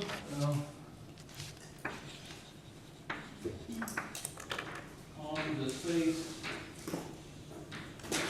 of Lorentzian metrics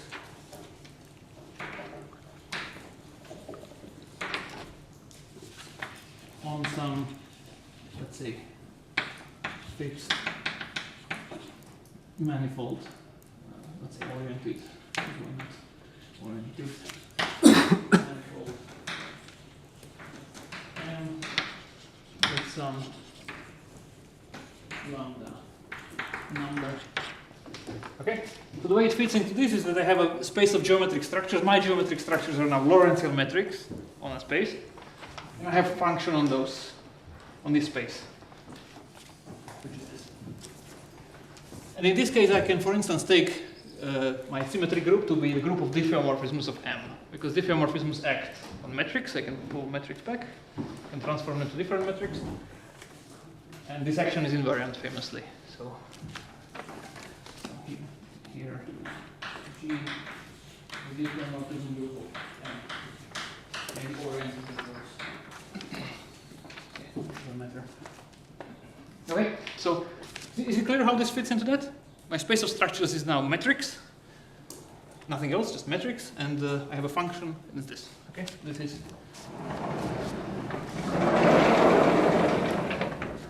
This is a classical field theory with one field being the metric. The other example would be quartic scalar field theory. I kind of picked these examples pretty randomly, so might be seen. So, quartic scalar field theory. So this thing will be again a function which depends on one variable, which I denote by phi or empty set if you want.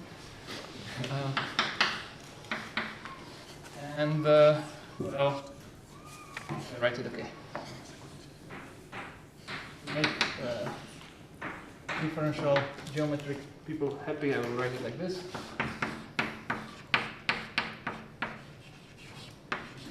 Okay, so if you are not a differential geometric person, then this thing is just metric times partial derivative of phi, the other partial derivative of phi, and multiplied by volume of G. Okay, so here phi is a function on a manifold. So this is S is a function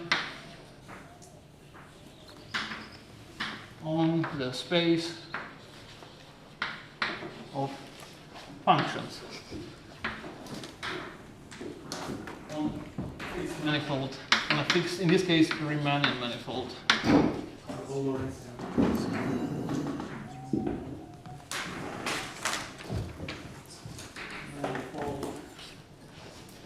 M G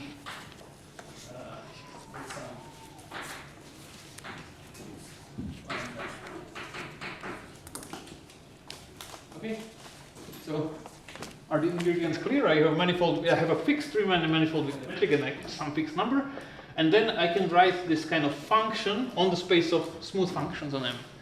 Each time you give me a function, so scalar field, then I can write down this expression, integrate, and I get a number. Yeah. And you, by the way, you notice here that what I'm doing here is that I'm kind of, I kind of by hand decided that this phi is my field and this G is fixed. You know, if I wanted otherwise, I could have said that metric is also my field, and then I could regard this as a functional, as a function on the space of metrics and scalar field. But I didn't. I wrote it just like this. Okay, so there's a little bit. Yes. But aren't we being overly restrictive by requiring that the action be invariant? Shouldn't we only demand that the equations of motion be invariant? Well, this is a sketch in any case. So, well, yeah. I mean, even this thing that I wrote, strictly speaking, isn't true. But I think it captures the essence pretty well. I mean, you can relax it in various ways. If, for instance, in like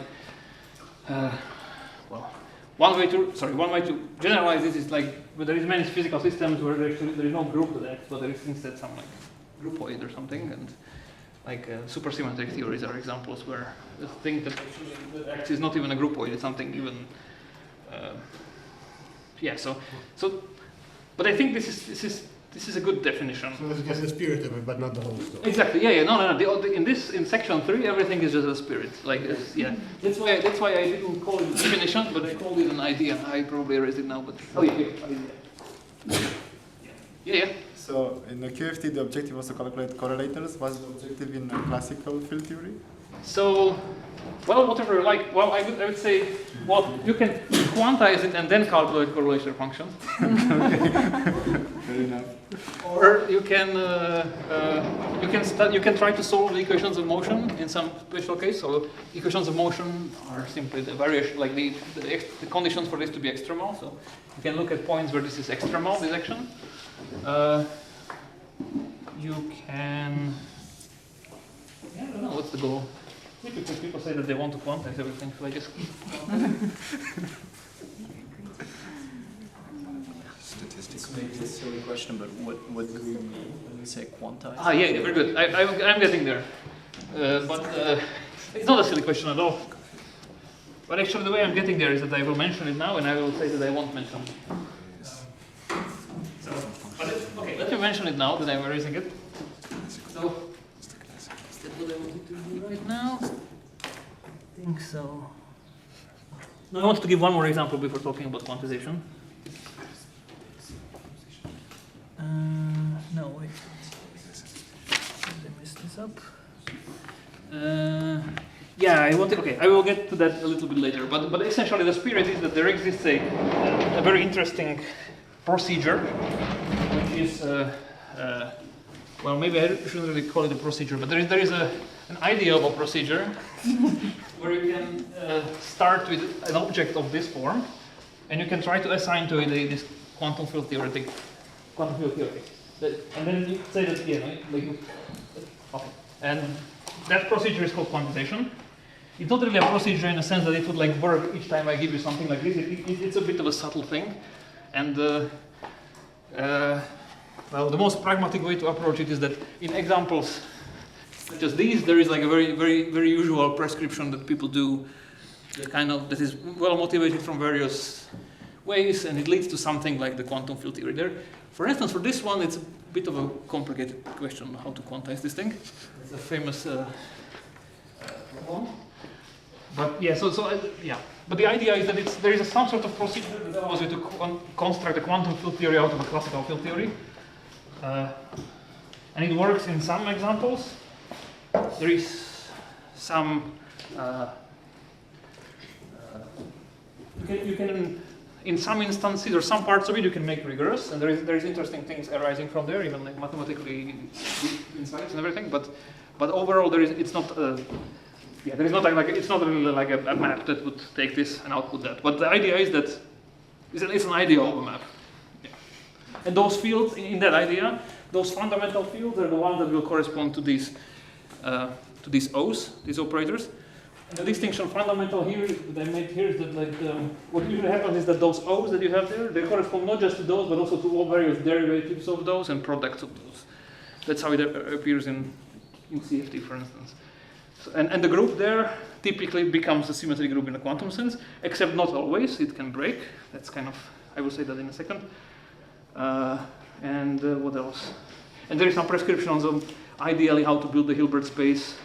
But yeah, it's a big, complicated thing, but quite interesting as well. Yeah, but it was a very good question. Okay, good. So, okay, let me give you the third example. It's maybe more geometric. So if you see for those maybe who know about principal bundles, so Young-Mills theory. Well, this is supposedly the part of the theory of our universe in like strong interactions and weak interactions and whatever. Okay, so in this case, my geometric structures will be connections.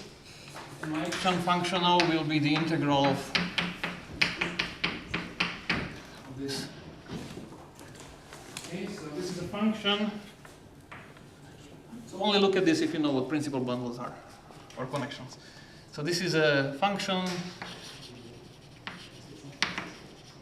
on the space, connections on a principal G bundle over manifold M. Maybe let's say oriented Riemannian Lorentzian, because I'm using a metric here in the star. Blah blah blah. Okay. With an invariant pairing on the algebra. This thing. Pairing on the Lie algebra of G, if I want to be fully formal. Okay, so in this case, fix a principal G bundle and metric on it. And then you study the space of all possible connections on a principal bundle, and you can, for each of them, you can write this number, which uses the metric by the Hodge star, and that's a classical. Oh yeah. Oh yes, F is the curvature of nabla. So yeah. So how? I mean, I thought, how is this inner product working? Like the brackets? You mean like typographically? Yeah. Yeah, that's exactly, fair enough. Okay, I mean, sometimes people write it like this. So just F comma. Yeah, but F is a two form. Okay, so fully writing it fully, then that thing is F is a two form valued in a Lie algebra, or it's a two form valued in the adjoint bundle, really, if you want. Sorry, so it's okay. Yeah, okay. So 1/2 F mu nu.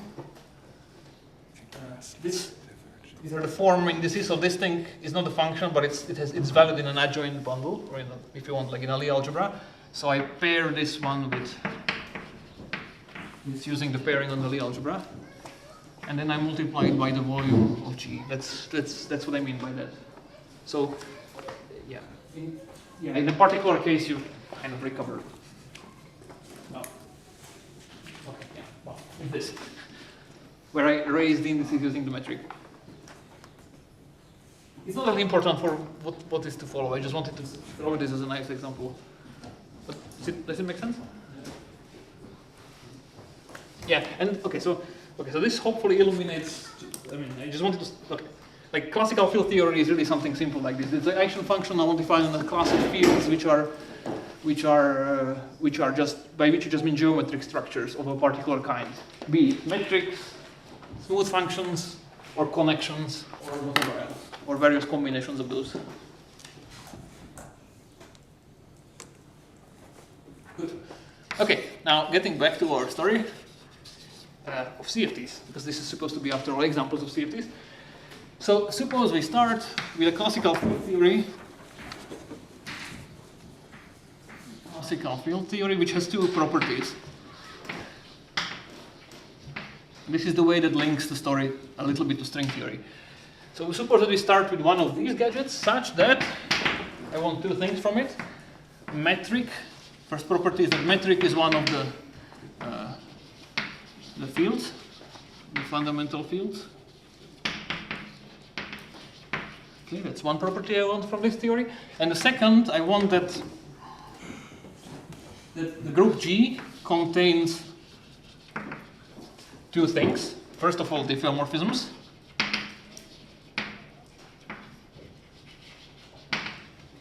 Okay, so these are smooth maps from M to M. And those how do these diffeomorphisms act on my space of fields?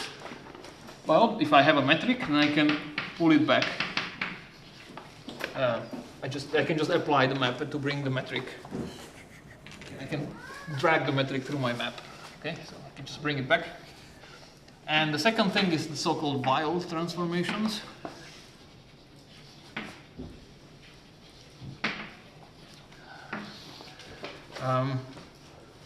Which are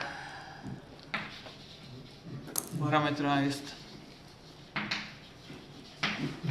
by some smooth functions, which for some reason I decided to call omega.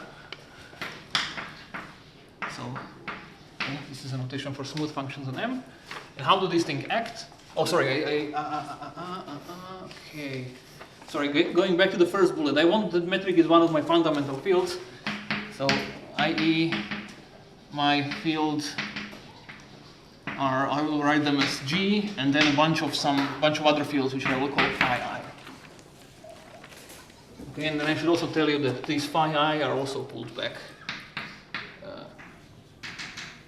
Sorry, I forgot that. Okay.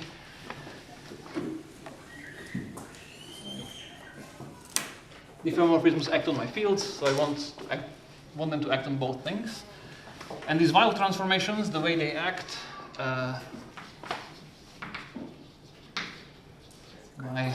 say they keep the fields fixed, but they change the metric by multiplying it precisely by exponential of this.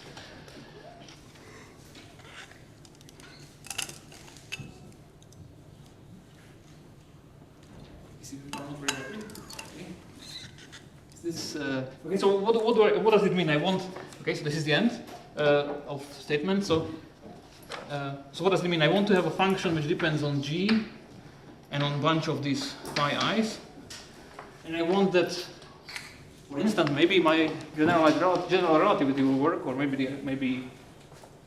well, this one doesn't have a metric, but okay. So I want to have a theory like this, and I want that this is invariant under diffeomorphisms. So if I apply like a smooth transformations of the manifold into itself, and I use it to bring back those fields, then the action should be the same. But I also want that if I multiply my metric variable by any exponential of function, then I still want this to be the same. Okay, so the action is preserved. Does this make more sense? So this group has to be pretty big. It is very, yeah, it's very big. It's very big. Even enormous, you can say. Okay. Monster. Okay. Okay, so this is. So once we have something, then we can. Then my claim is that we can craft a field theory with which will contain the conformal group as a symmetry. So proposition. So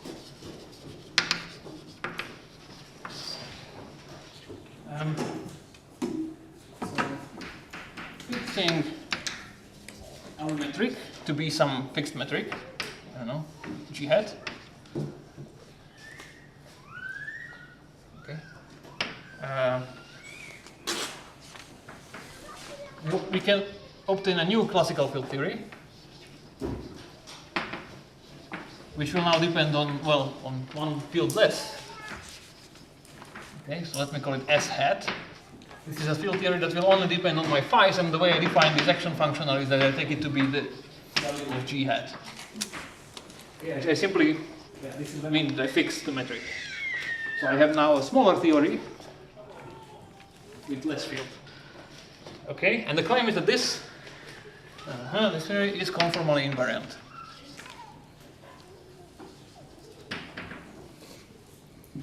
Well, it contains a symmetry group. It has a symmetry group which contains the conformal group. Okay, so now the proof of this is extremely simple. So suppose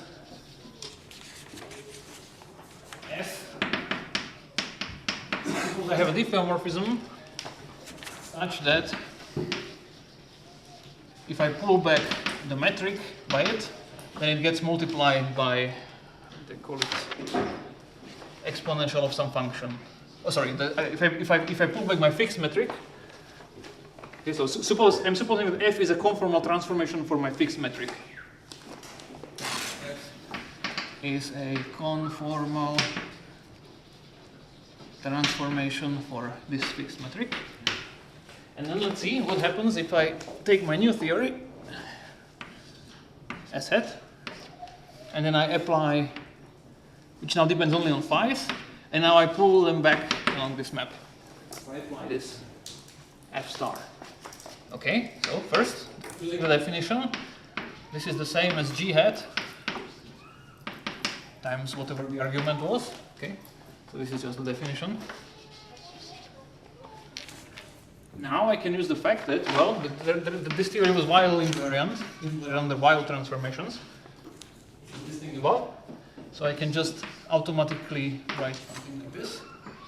I can sneak in the exponential in the first slot. That's fine.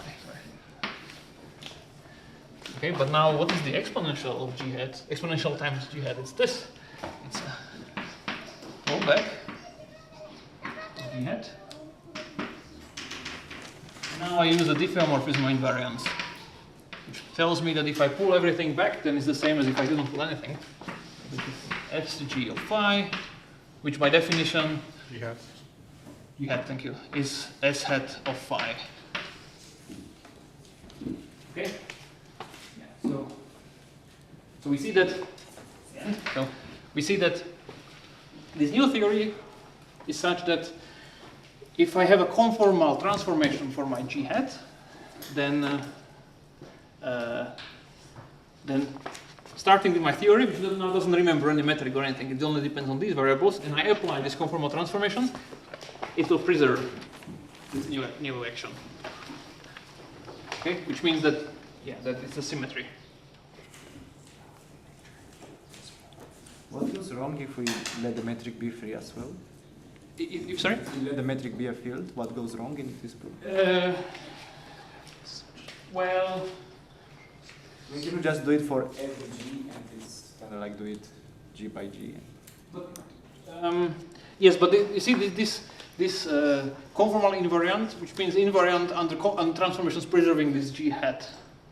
This conformal group is now tied up with this G hat. For each G there will be a different conformal group. Yes, so this is conformal invariant under, or with respect to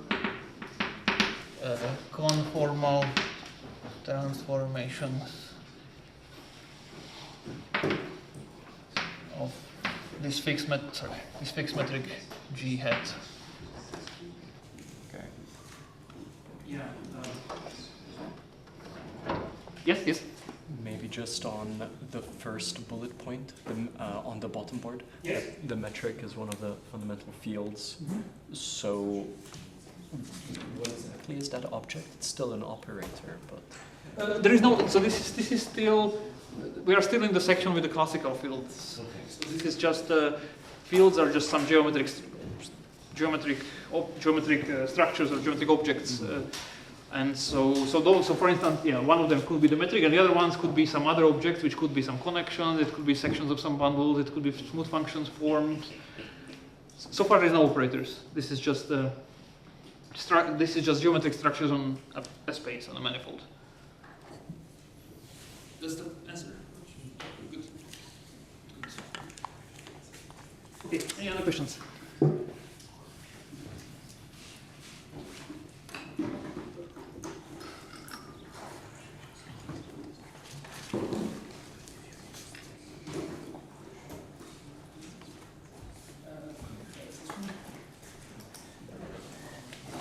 Well, okay, so now the idea is that we should, that we can sometimes hope to create a conformal field theory by quantizing a classical one, where well, the plan is to not go deeper into what it means to quantize the thing, but it's some sort of procedure that starts with a classical field theory and creates a quantum one according to the lines sketched before. So, somehow use the fundamental fields to create the fields of your theory, etc. And if things go well, then things go well, and you get a nice quantum field theory. And if things go exceptionally well, then the group that acted on your classical field theory will still act in the quantum sense on the system. It will be a symmetry of the quantum system. This is somewhat more difficult. Sometimes it goes well, sometimes it doesn't.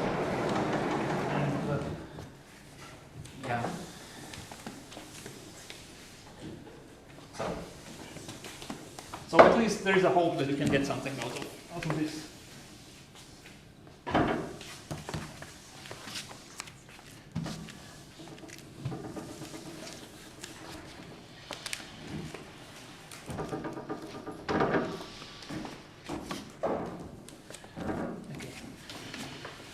So now let me give you the most important example of this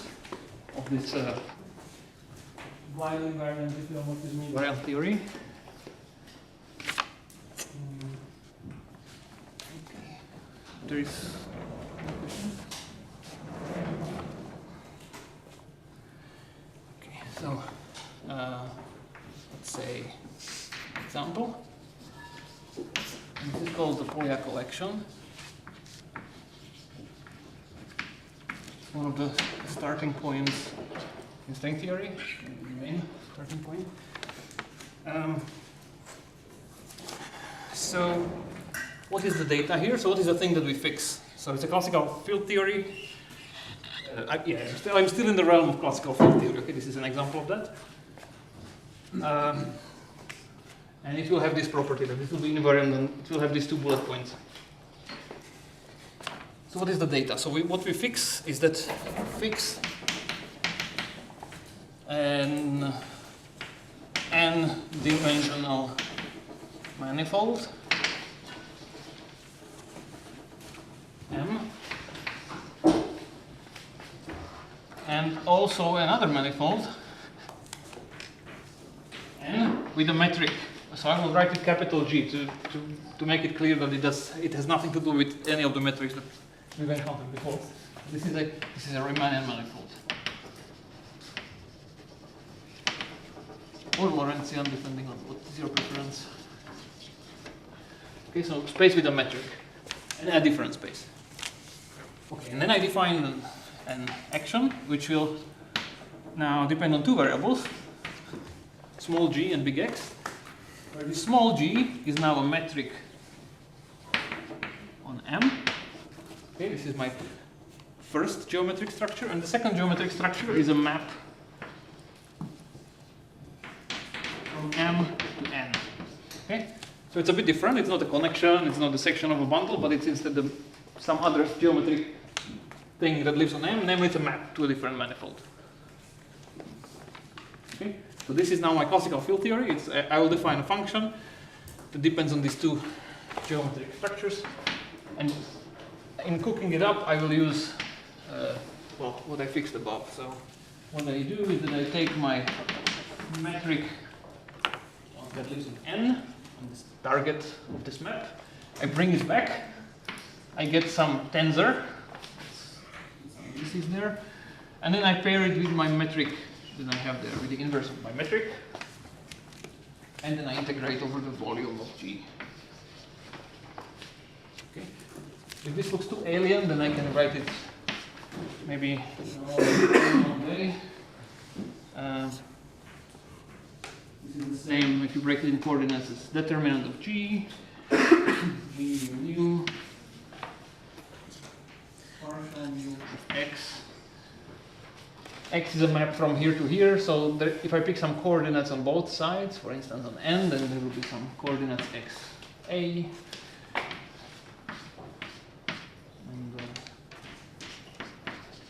This, and there is the metric AB, depending on where I am, times coordinates on M. Okay. Physicists maybe recognize this second one better than the one above. So, okay, so, well, this is an action, so it's a way to construct, if I give you a map from this manifold there, and a metric on this manifold M, then I can cook up a number. And now it's a simple exercise. You can check that. Oh, sorry, one fact. This thing, because of the way it's constructed in some sort of nice geometric fashion, this thing is automatically invariant under diffeomorphisms. But the claim is also that this S is invariant under wild transformations.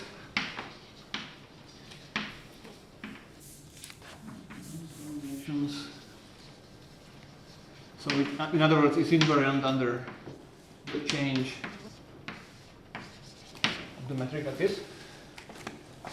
If and only if the dimension of M, which is equal to M, is 2.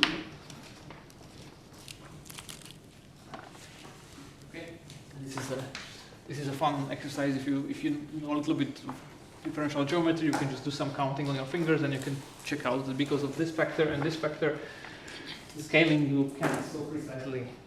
The scaling will, such a scaling will keep the action invariant if and only if the dimension is 2.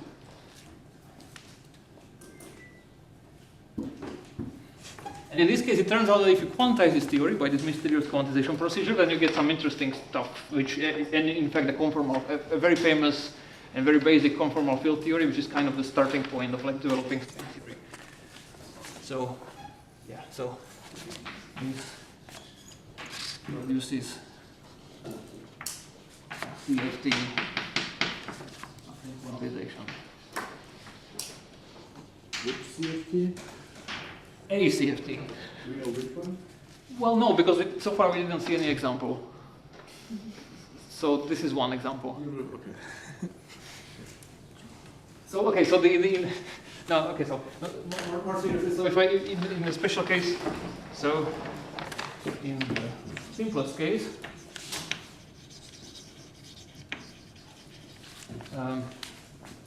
upon quantization, well, first fixing G to be some value, because I want to obtain a classically conformal invariant field theory, and then I quantize. Okay, so in the simplest case, what you can do is you can take M to be R2, and you can take N, this big manifold, to be RB with a Euclidean metric. And this metric that you are fixing, this metric which is on M, you can take it also to be Euclidean. Also Euclidean. And then the thing that you get, if you look at the formulas here, so if this is Euclidean and the determinant, well, the matrix is just in the right coordinates, in the canonical coordinates, it's just identity matrix, so this thing drops, this thing just becomes delta. These things become also a unit matrix, so this is the thing that this S hat will simply become an integral over R2 of d mu xa d mu xa. Okay. I mean, now I use the metric on the target and on the source to kind of twist the indices up and down into x. So this is kind of the simplest case, and this thing, if you look at the thing that was erased long ago, the scalar field theory, then this looks like a free version of that. So this is a free, so this is in fact a sum, this is d free balls, free scalars, or free bosons. So in the simplest case, where everything is flat, simplest case, then this theory actually produces, classically this is the theory of d free scalars, and also when you quantize it, you call it also the theory of d scalars, d free scalars. Okay, good, very good. This example, R2 will be the string space and RD will be your space time. Exactly. Which is a little bit, yes, very, very good, exactly. That's how it fits into the framework that I set up. What makes it a little bit strange is that actually so in our setup, which for us the manifold M was the space-time.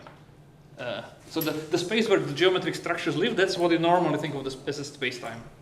So for us, from the viewpoint of string theory, from this viewpoint of string theory, the space-time is really the R2.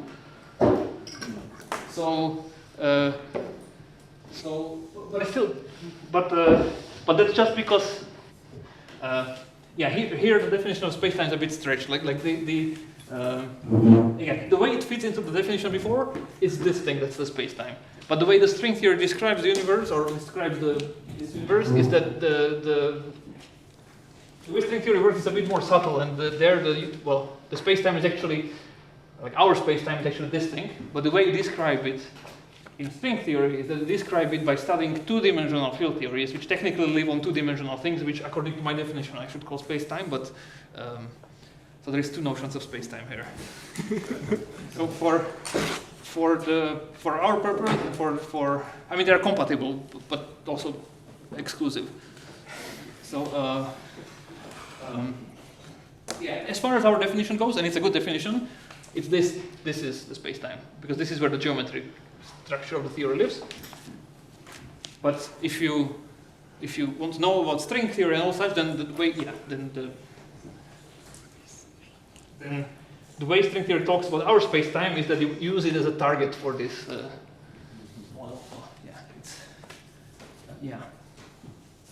Confusing, but it's actually not that confusing. What will be the interpretation of this map X, the embedding of the string? Yeah, it's a smooth map from in string. This would be an embedding of the string. In this case, this would be like a string R2, which is kind of a silly world cheat, but okay, you can. Yeah, it's a. Yeah, let me draw R2 as like a, famous picture of R2.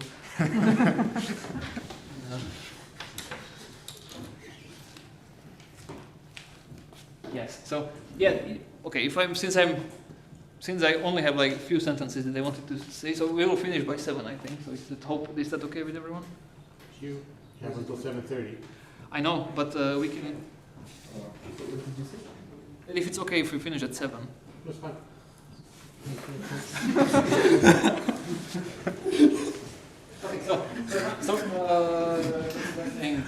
Yes. So since I wanted, since this is an interesting rabbit hole. So what is normally do before I do everything that was said, what you normally do in field theory is that you study quantum field theory, you study like fields living on space. But there is a different, less known formulation of the same story, which leads to the same results. And in that story, what you do is that you study your space-time, and then you look at Feynman diagrams as sort of things in the space-time. So you kind of, if you calculate Feynman diagrams anyway, you kind of see them as like sort of corresponding to propagation of things. But there is a different formulation of QFT, in which the way you treat it is, it's not actually QFT, but this is called the world line formalism. You can actually come to the same results by studying a field theory which lives on the graphs. Like you can see this as an embedding of a graph in M, much similar to what was here. So you can study like let's say that you have maps from a fixed graph into this, and you can now study some sort of silly field theory which literally lives here. And what are the fields of that theory? Well, it's the map into M. And then you can calculate like whatever path integrals for these fields, which means that you are studying all possible embeddings of this thing, and you can do all such whatever shenanigans. And then you can, if you do it cleverly, you can recover the results that you normally do by working with fields that live here. So there is kind of a dual. This is less known, and the reason for that is like those objects are not particularly nice smooth spaces. So it's kind of, well, you need to say what it means to have a field living on such a singular space and everything. But morally, you can do it, also practically maybe, and it yields equivalent results. And this is kind of a starting point for generalization to string theory. That you say that you replace this picture by studying not such things, but instead like Riemann surfaces in here, which are much more smooth and better behaved than graphs. And yes, and so you describe your theory, which technically should be living here, but you describe it in terms of objects that are mapping into that. So it's like there is also so there is a description of string theory which doesn't refer to world sheets, but which lives entirely on M, where all the structures are on M. This is called string field theory. And the downside of that is that you have infinitely many fields there. It's a very, very massive string field theory. But for that, space-time is M. But yeah, so the point I'm just saying, yes, sorry if I is that there is like two dual descriptions that you can do sometimes for string theory and for quantum field theory. Where once the space-time is this, which sounds silly, and once the space-time is this one. If you fit it in the definition before. Think about this rabbit hole. Yes, sorry. So maybe this was the previous question, but NG in theory is a space you promote the metric to be Lorentzian, or You mean this one? no, NG like NG. the space. Yes, no, yeah, that would present the question. Like, you know, so the way string theory works is a bit different. It's like if you want to fit this into our definition, then the space-time is actually the first line. It's the R2. But the way string theory works is that it describes the physical space-time, which is this, by things that live on an auxiliary two-dimensional things. So X would be a space-like embedding. Well, I'm sure. I mean, any embedding, or it doesn't even have to be smooth. It can just a smooth map.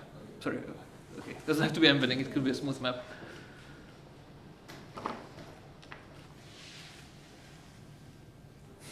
I suppose quantization stays for next lecture. Sorry? I suppose quantization stays for next No, I lecture. did. Well, yeah,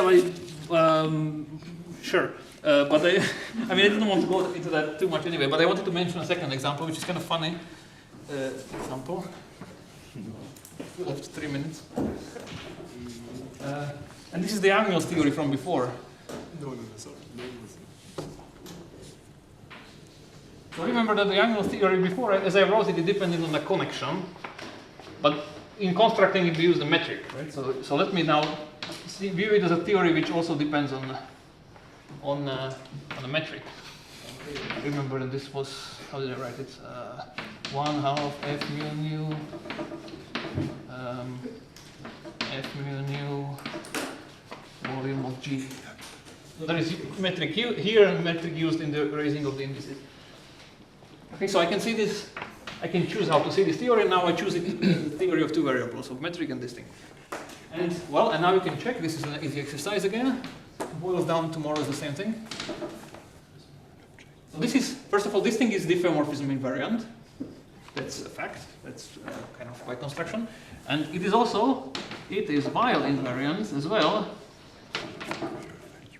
If and only if, does anyone know what is if and only if here? When is it Weil invariant? 40. Yes. If and only if dimension M is 4. That's again just some simple playing with the way the metric tensor enters here. So yeah, by the same law, well, you can fix now your favorite metric. You can view this as a function only of a connection, which is precisely how we viewed Yang-Mills before.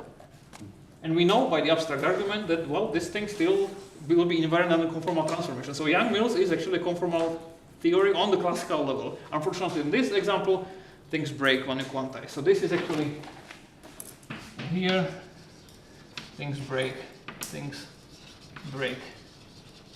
upon quantization. So this doesn't lead to a CFT. So no CFT.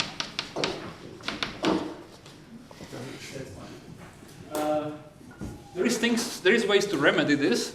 A famous one is to promote this to a supersymmetric thing. So if you add supersymmetry and you create what is called a super Yang-Mills theory, then this famously, if you set it right, then with the right amount of supersymmetries, then this thing is famously a conformal field theory. And super Yang-Mills n equals 4. So there is ways to repair this, even after quantization, but not in this case. Okay, so this is a no example, but I think it's fun. Okay, so we still have like 15 seconds. So questions? Yes? Do you know why the reason why it fails here? Like, is it to see, or it just happens that this procedure doesn't work? That's a very good question, and I don't remember. So does anyone remember? Does anyone know why this doesn't work? What goes wrong upon quantization? Why is this not conformal after the? When you renormalize, no, you have a coupling that gets a dimension, and everything depends on the dimension of this coupling. Mm-hmm. At which point then you introduce a scale through the renormalization procedure, which breaks Right. invariance. So there's a dimensional anomaly? I'm not sure if it's called that. It's funny. If you consider U1. No, Yang-Mills, you always, okay, U1 isn't Yang-Mills. Yes, so maybe, yeah, so thank you. So maybe a few more words that I can say about this is that one of the things that you do when you quantize things is that, okay, one of the things that happen is that you need to, when you do quantum theory, you need to do some horrible things to this, like you need to do some complicated calculations involving some like Feynman integrals and maybe path integrals if you want, and things become infinite dimensional and also kind of tricky. So there is sort of semi-standard procedures how to deal with those, and you need to kind of one way is to say that you when you do your integrals, then you don't integrate over like the entire space or something, but you decide to like, or maybe if you do the space, integral in the momentum space, so you do like a Fourier transformation, and instead of integrating positions, you integrate momenta or something. So there is like problem is that you integrate over a non-compact thing. There is well, you can say that okay, let's integrate only over like a finite volume, and let's try to somehow make this work there, and then maybe send the limit somewhere. And so, but so in these shenanigans, you have to introduce some sort of scale. You have to say like how big the space is that you're restricting or something. And well, okay, this is becoming slightly more hand-wavy. Yeah, so it turns out that in good instances, you can show that this thing doesn't really depend on the scale. Okay, I think I'm messing this up. But anyway, like in this case, it will just depend on the choices you do in order to regularize the theory. So that's kind of one way to see that things break. Sort of, right? Yeah. Okay. For physics, good enough. Sorry? For physics is good enough. For math, maybe not. Fair enough. I mean, we haven't even defined what quantization is. The mathematician should definitely be pissed. Maybe. Any other questions? Yeah, I had a question following up your explanation. So if you take only Whiteman correlation function, then you have already a regularized correlation function, and so you don't have to renormalize. So in that sense, that argument just, you don't need to introduce a scale, so that arguments break. Yeah, but that already assumes that you have the quantum field theory. I mean, that Whiteman's axiom already describe a quantum field theory. So this is kind of like, sorry? Kind of building up the theory. Yes, yeah. I mean, yeah. So I guess, yeah. I guess you can say that here things break before you reach that stage. Whiteman assumes that you've already regularized properly and made everything finite instead of having everything go to infinity. Yeah. Once that's done, then you can kind of Whiteman it. Here I'm saying that in order to pass even to that quantum stage, something terrible happens. Unspeakable. But can you write it down? No. It's too terrible. Integrals in 4 minus epsilon dimensions, where epsilon is some small number. For instance, It's not integer dimension? No, it's some yeah. Article continuation in dimension, basically.